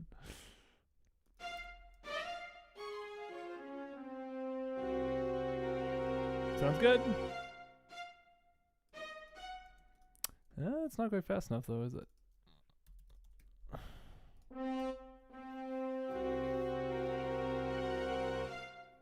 That's better.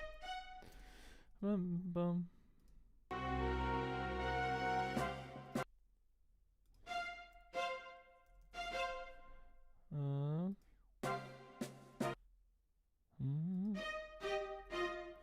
So fourths again. Gotta love fourths.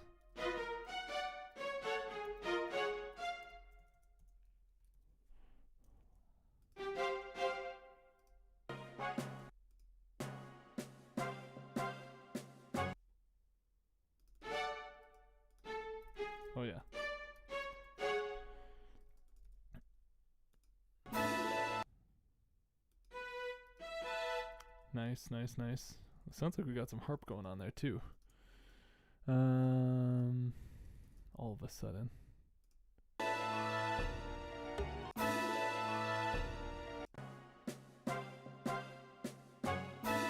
Boom.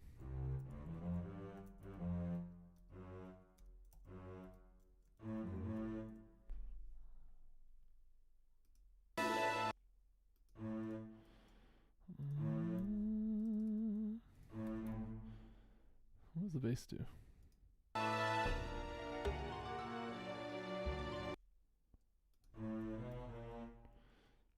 And then there's sorry, I'm just hearing low string parts I want to grab before I lose them. Let's see. Ooh.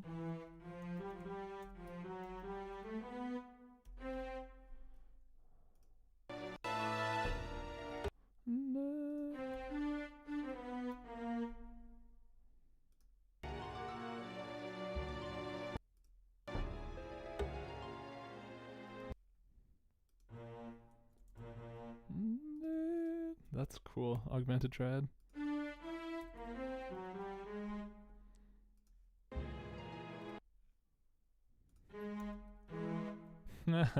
That's awesome. Keep everything flats if we can, just for ease of reading. Okay, let's go back a little bit. Get what I missed. Yeah, I'll get some percussion too. So we got snare, we got cymbals, we got, what else? Timpani or something probably. Yeah, what the heck? Make it so. Let's see. Oh! There's a pit space.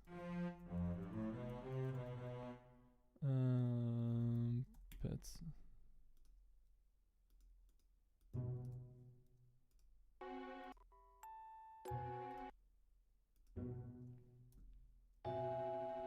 That's interesting. That's so crunchy. B underneath the C and F sharp tritone.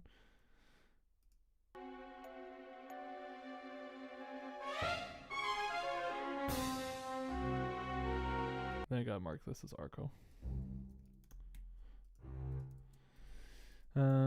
Arco Polo. Okay. Now we can get the percussion going over here. Oh, wait.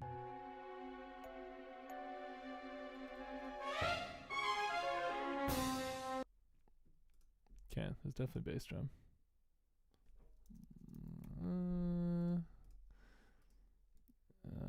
Okay, make it even smaller.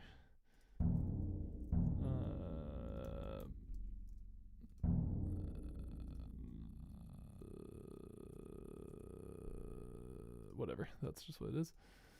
And a little cymbal hit here.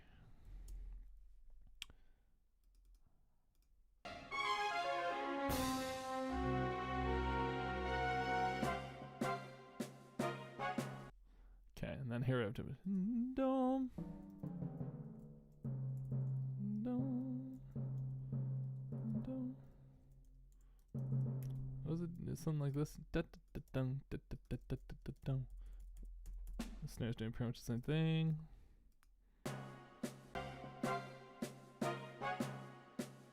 No, it's just boom, boom, boom, boom, and then the snare is just doing the. Pardon me. The accents like this.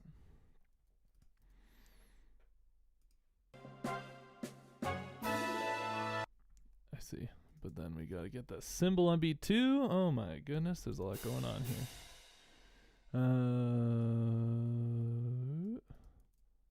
Wait. Nice. I don't have to futz with the slur line again.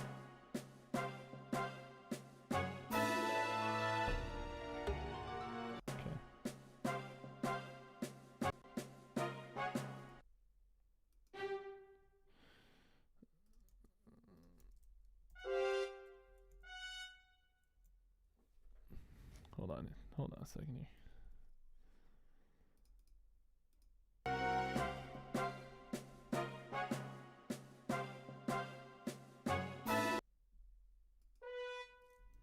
I'm like only hearing the bottom note in the brass.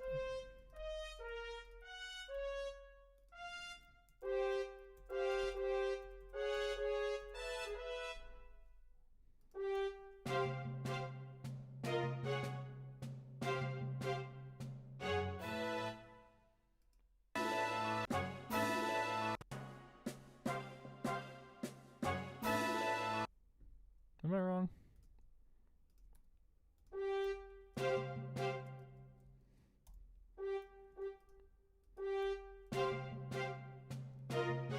It's hard to tell.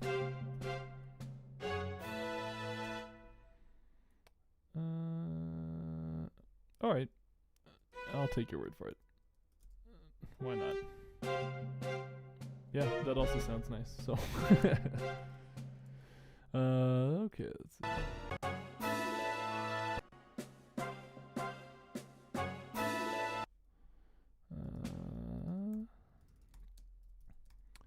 There was a harp in there too.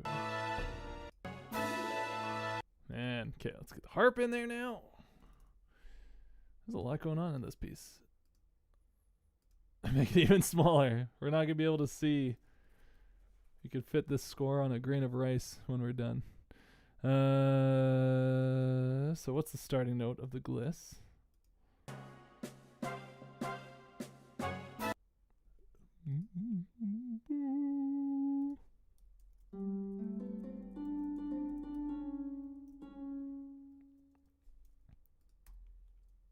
Yeah, seriously, right? And if it's not just a scale, that's none of my business.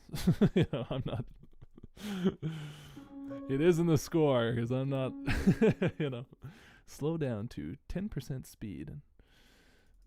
Let's see. Definitely sounds right enough for me.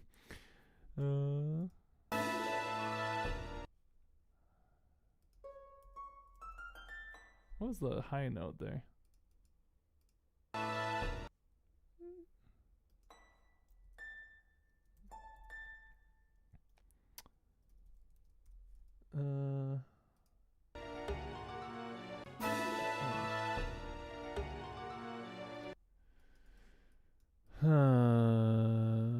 How do we do this?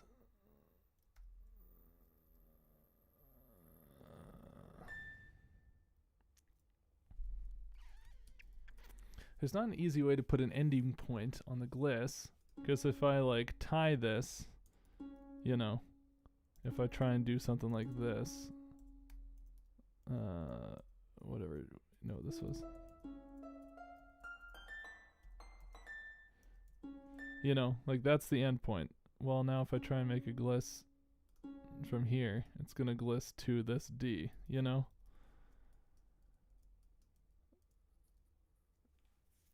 And there's no number of dots I can put here that'll make it the right length, is there?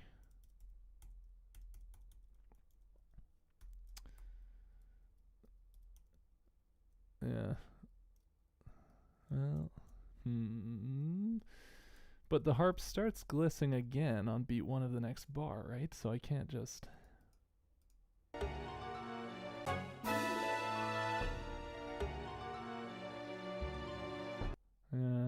So what do I do?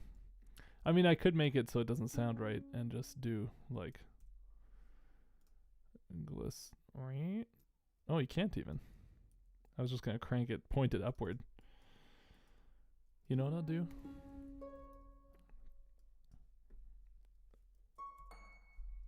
If I hide that, does it work? Oh, now we're talking. Now we're cooking with gas. Let's go. We get a floating line here. But... okay, and then now in a second voice, we can put another harp gliss. Oh man, I feel like I just cracked the Da Vinci Code. Let's go.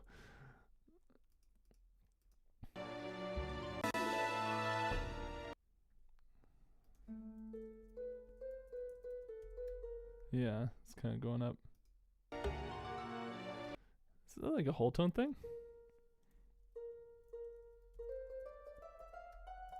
It is a whole tone thing. So do I write it out?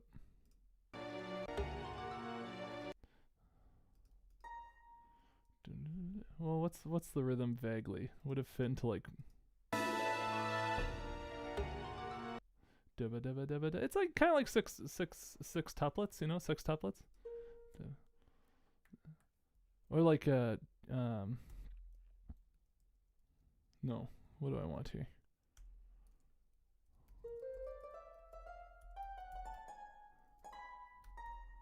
Like this sort of thing. Will this sound right? Let's find out.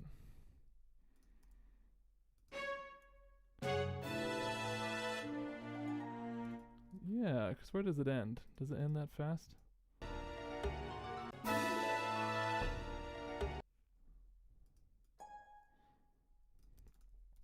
It's hard to hear. But I think it's, well, I can delete that and hide it.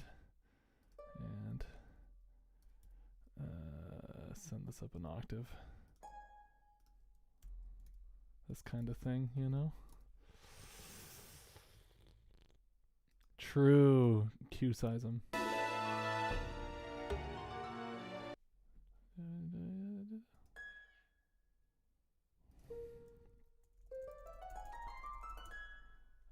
But then I should, if I'm going to Q size them, I should like bar them all as one big thing. So I might leave it like, I mean, it sounds like someone just running their fingers slowly up a harp. It doesn't sound like da da da da da da. So that is what I should do, but that's harder to do. I'm running out of gas, so I'm just going to leave it like this. Whoops. I'm not on the right. Make that. And then delete second voice rests. Okay, perfect.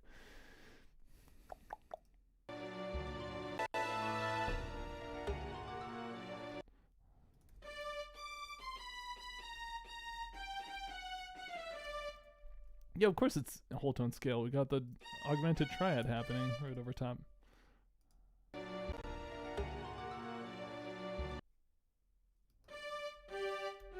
No, I think that's just the lower voice.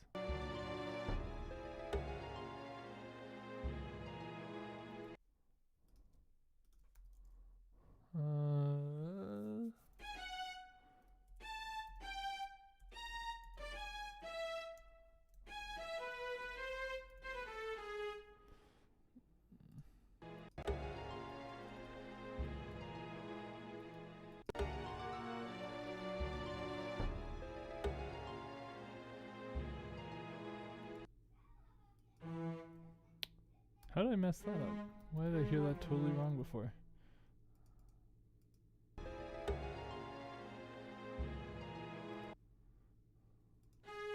I feel like this line might be doubled up an octave too.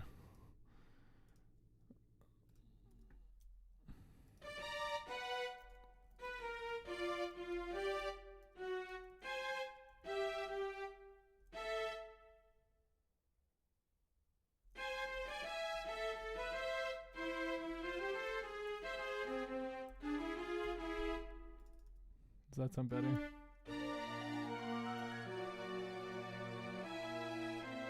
It does still sound good.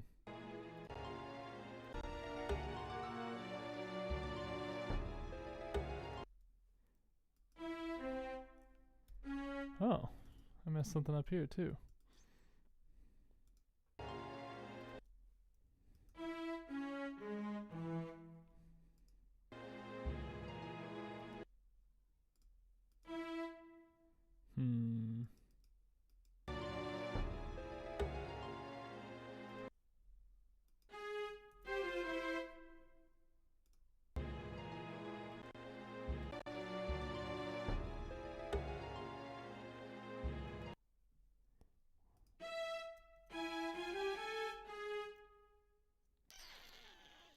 Okay, I'm starting to hear doublings that aren't there, so I might need to wrap it up soon here.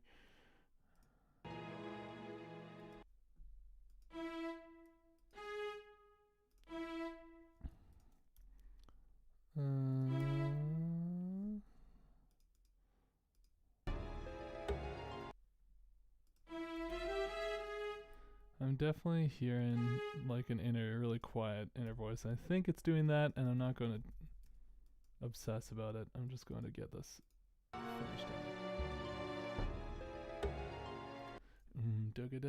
Ding.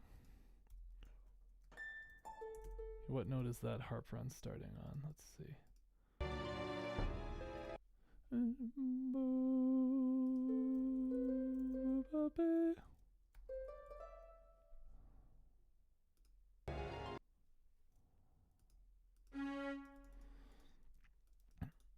I guess this should be a flat, the only sharp in the whole line here.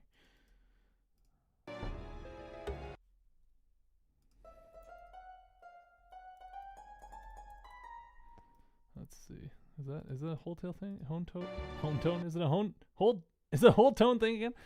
We did the two Forsaken Fortress cutscenes and Forsaken Fortress and the Imprisonment jingle and this. So 5, but 3 of them were pretty short.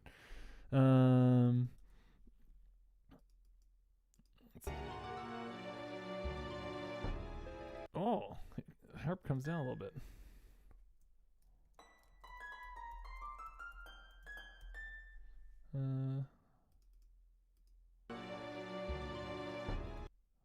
So quiet.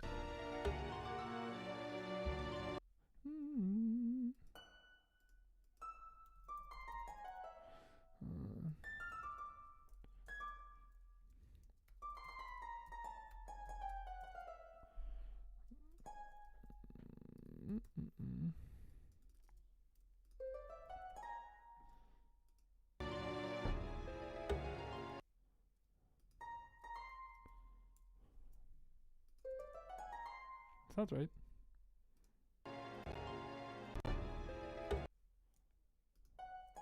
Yeah.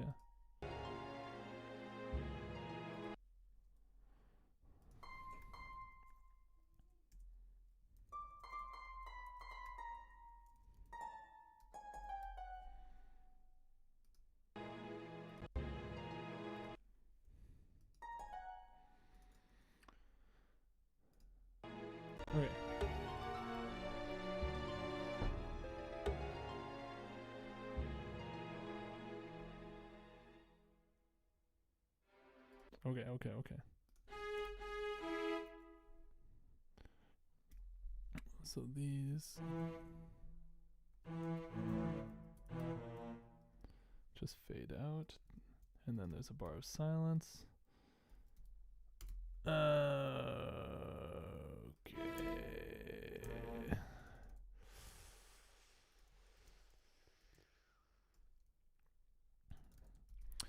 Okay. And then this is like a new thing, new part of the cutscene. Is this where... This might be where you get dragged, hauled up. Yeah, this... Okay. So you find Errol, and you get her nice theme. Uh-oh. Man, there's a big giant bird coming. Oh, there's the bird. Boo, dramatic fanfare, and then chaka. I'm gonna fight the bird. He's kind of runs toward it, and I think he just like gets gulped up. I don't really remember this cutscene perfectly. I think this is like the bird is carrying him up to the tower where Ganondorf is.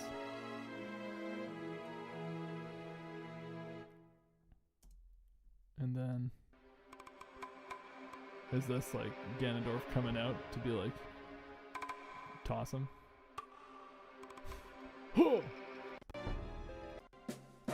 I'm missing some percussion though, aren't I?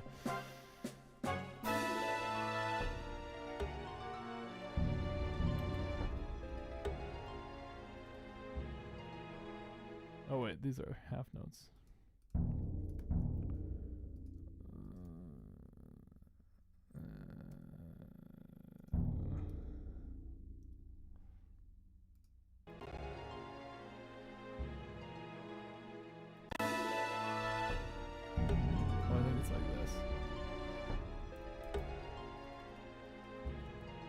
No, hold on. Did I mess up this rhythm really bad? 1, 2, 3, 4. Bum,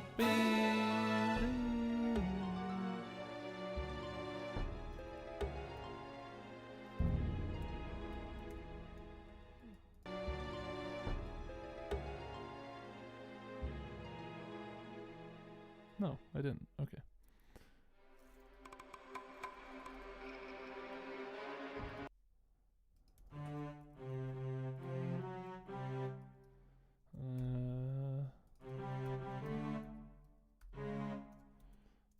These are both. Man, the music is too small. I shouldn't have said yes so many times too when I wanted to make it tiny. Let's crank it up a little bit. Let's crank it up to 5. I feel like half the bars are hidden all the time anyway. We got everything up until the point that we got to, so okay. This is all looking good. This is all looking pretty good.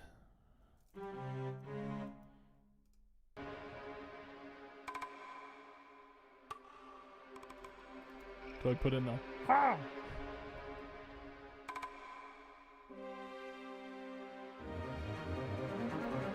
Whoa! That is so sick. That sounds like the Tears of the Kingdom. Like how the Tears of the Kingdom use the like weird backwards reverse sounding synthy stuff for Ganondorf and sounds so alien and cool. That's kind of what that was.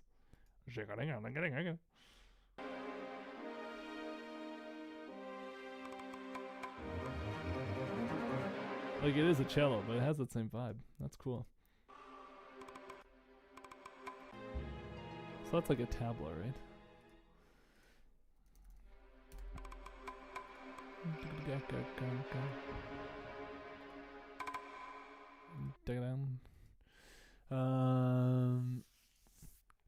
I also heard a little. What are those called? The little shells. I have some over there. But what are they called?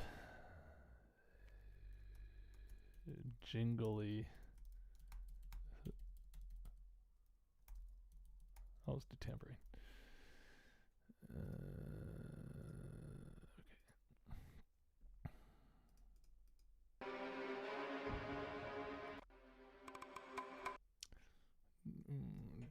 Okay.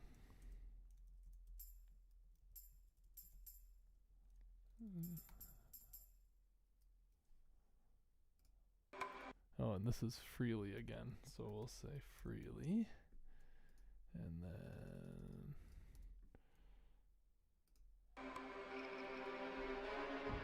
it's definitely not a tambourine. I can't put a tambourine.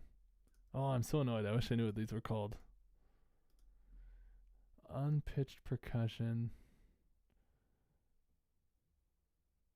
It's not wind chimes. You know what? I'm going to put wind chimes. And then I gotta change the name to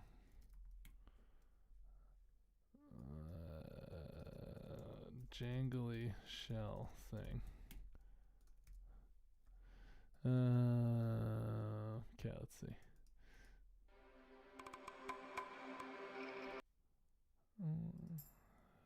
Move this over.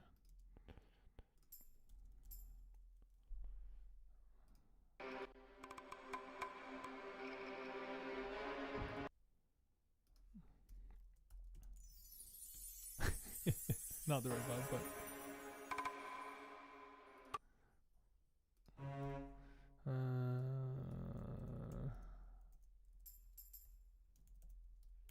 look at that.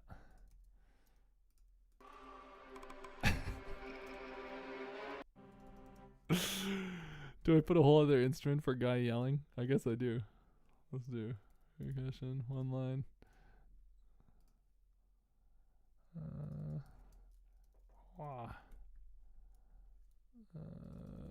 Guy yelling. Hey. Get back in line. Alright. Oops. That's not what I want at all. Okay.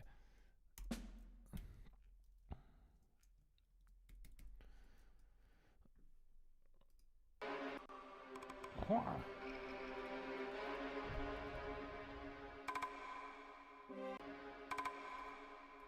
let's see.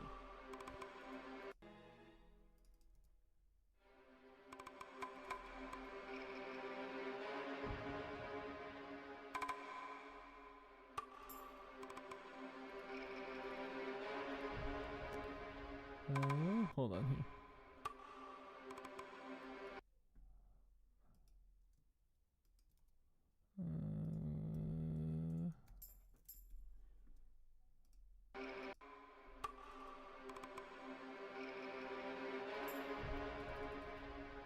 There's a little bass drum tap too.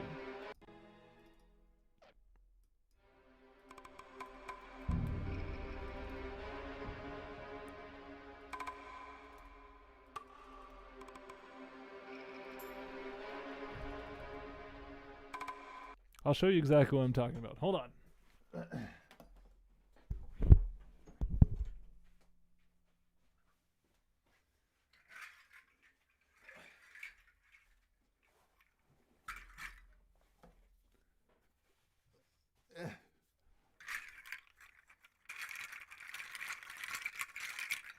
That's the shell thing that I'm talking about. These little shells. Ready for some ASMR? You just tickle them. You hold them up and you tickle them a little. Great. One of the best percussion instruments ever. Okay, let's see here. My posture is atrocious. I gotta... Seed shaker. Is that what it's called? Seed. No. Even if it is, they don't have it. Egg shaker. Whatever. We gotta keep moving.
I think that's what's going on there.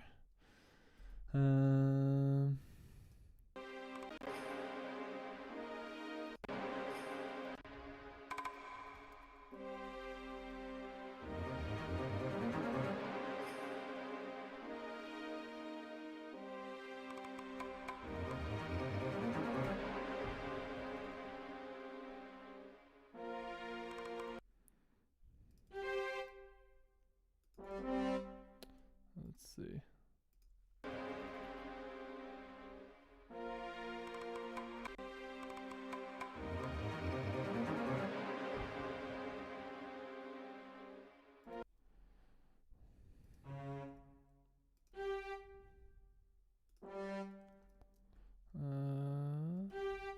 Okay, now we gotta do that wild cello line. Ugh, okay, let's see. Oh, way slower though. Where's the last tempo marking I put in? Oh, whatever. We'll grab this one.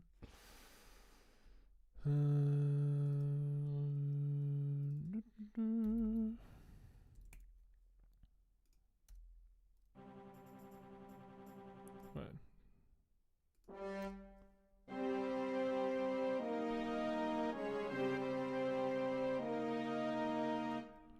Make everything way quieter here.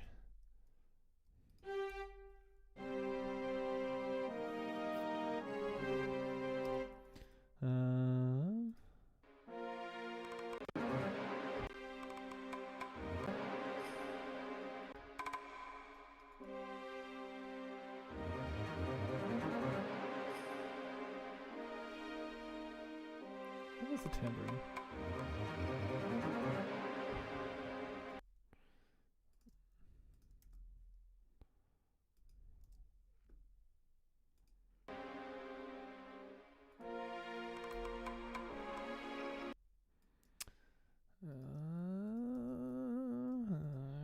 Just putting in stuff as I hear it.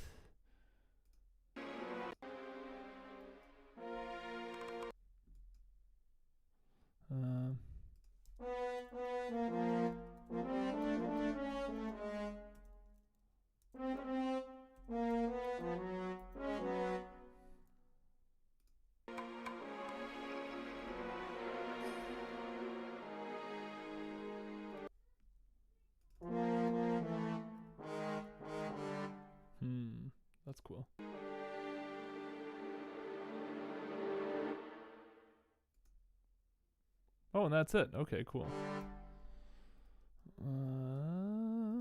So we can throw that an octave up. What are the lower strings doing?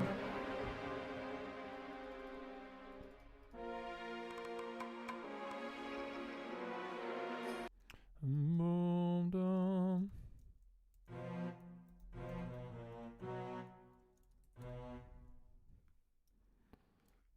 Okay.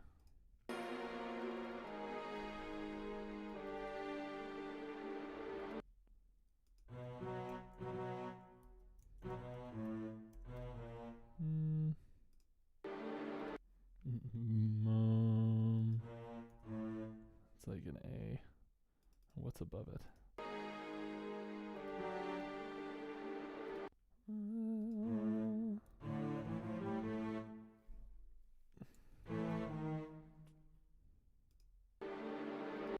Yeah.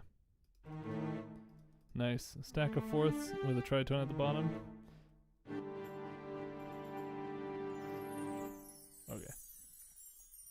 Hold on here.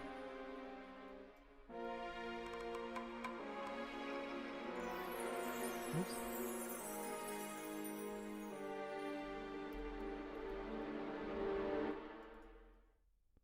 Sun cut off. Very cool. Okay. So we're missing the wild cello line. I'm going to put like its own staff for that. Let me bump the staff size somewhere. We'll go 6. Split the difference. Maybe these should all be on the bass clef, actually. That might make more sense. Okay, and then I can do this, and then I can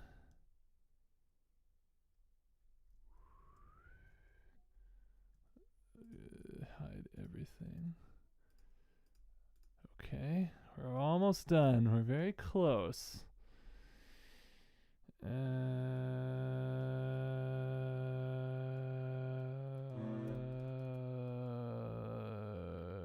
am I missing here? Where are we?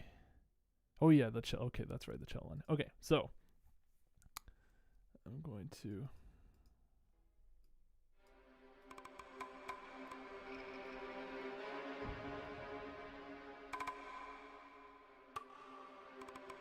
hold on a sec.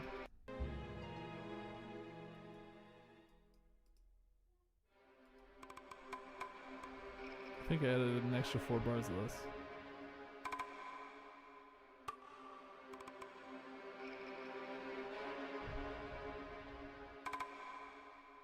Yeah, I did. That's funny.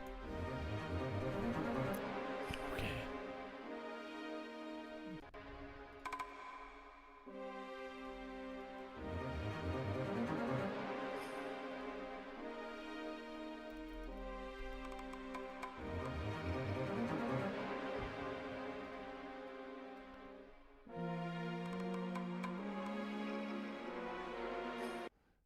Okay.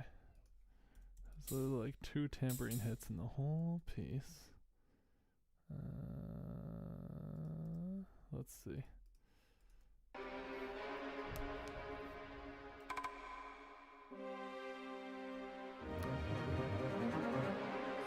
There's one.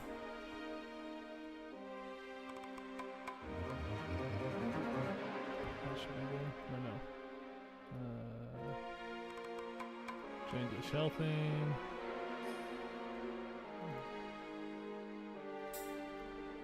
Yeah, okay. Okay, we got all the percussion. Now we just need the what's it called? Cello line. Okay, so what I'm going to do is I'm going to add an extra staff above the strings, and I'm going to hide it until this hide selection. Oh, I see. This page is getting pretty cramped. That's why it wants me to shrink everything. Okay. How on earth are we going to transcribe that line? Okay, let's go and see.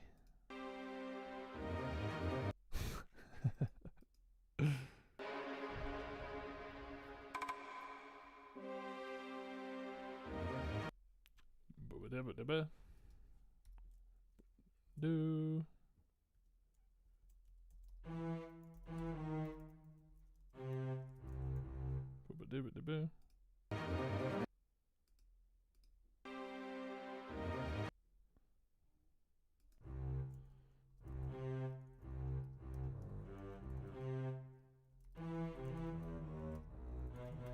Is it like sharpen the fourth for that nice crust? Heck yeah, dude. A nice Lydian pizza.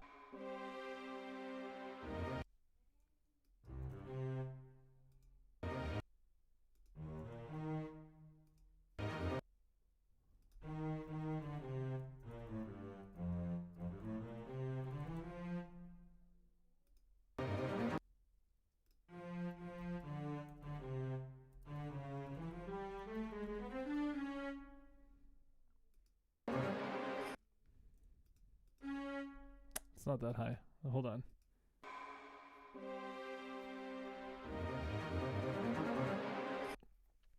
It's like jugada jugada jugada jugada. There's like a weird grouping. It's like 1 2 3 1 2 3 1 2 1 2 1 2 3 1 2 3 or something.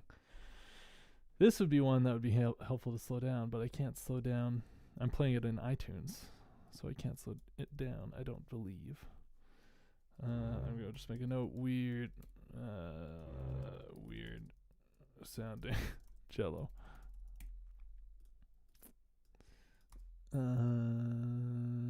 Let's see.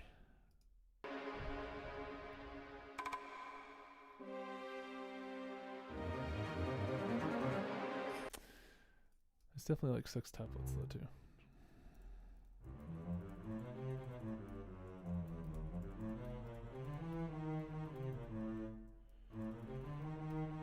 Okay, now if we can get the last note, then we can fill in the rest easier.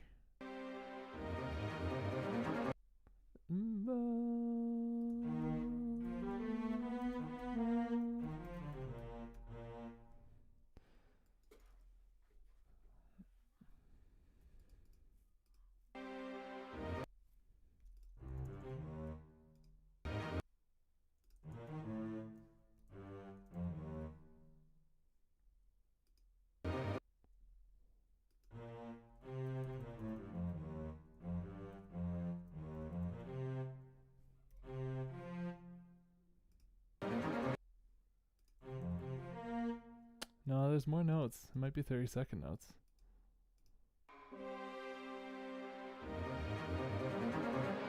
Yeah, I think it's 30-second notes. Brutal. Okay. Just to keep the notes, I'm going to copy and paste it over there. Because it like starts on this chord and ends on that chord. Or like a hair before that chord, so.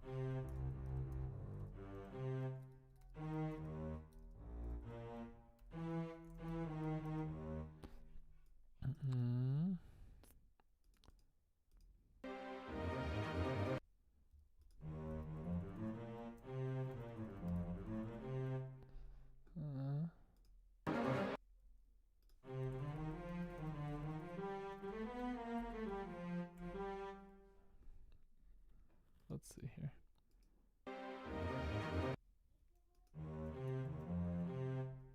Does that end on that note there?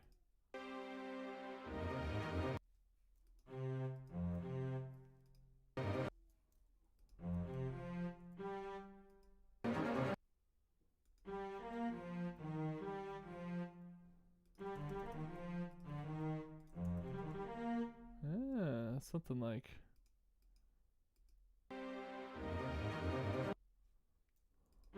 It's definitely a fifth. Something like this. Oops.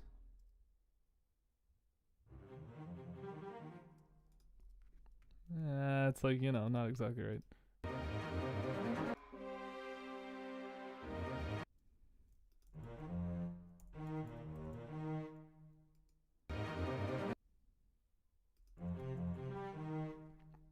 Messing something up here.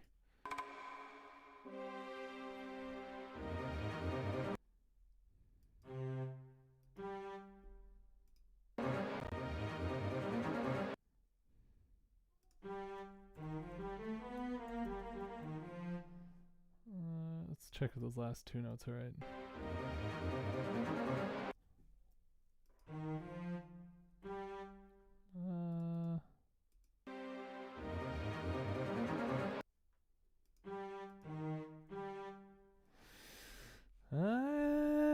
It's something like this.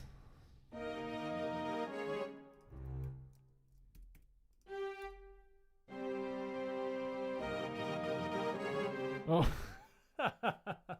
Because these are all sharing the same like string sample bank. Okay, well I'll put it on a like an actual separate solo cello staff. That should make you happy. And now we'll remove this one.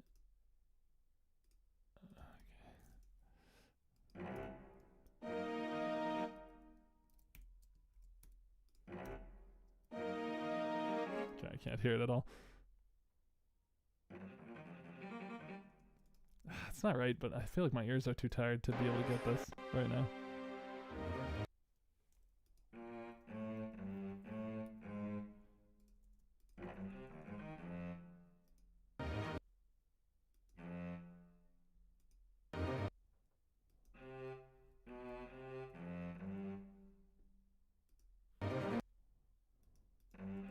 Maybe these are like fourths.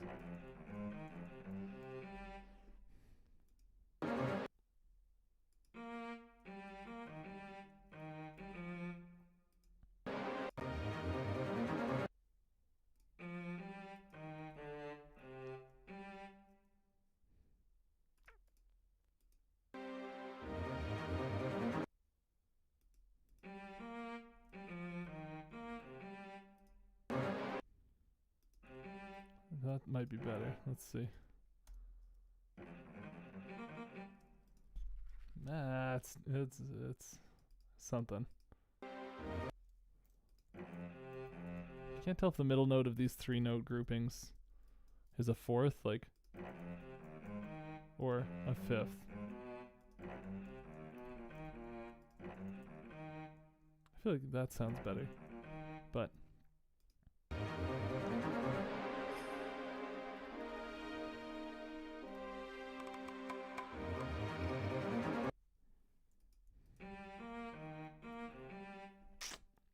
not quite there. Man, so close.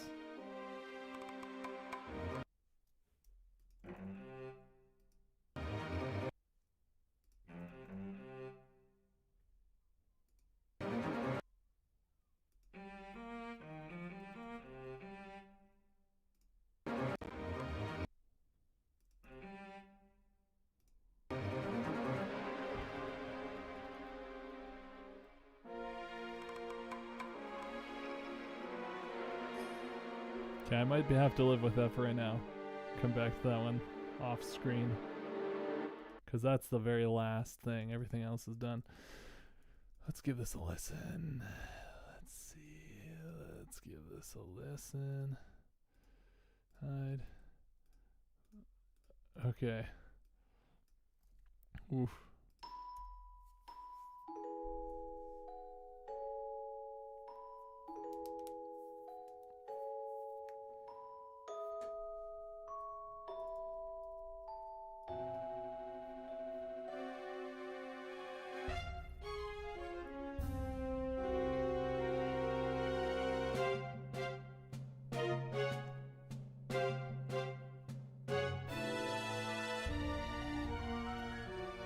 Nice whole tone.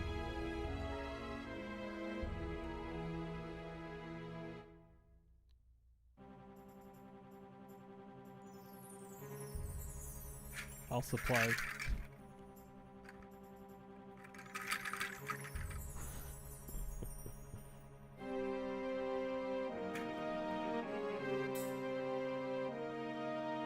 A little fast.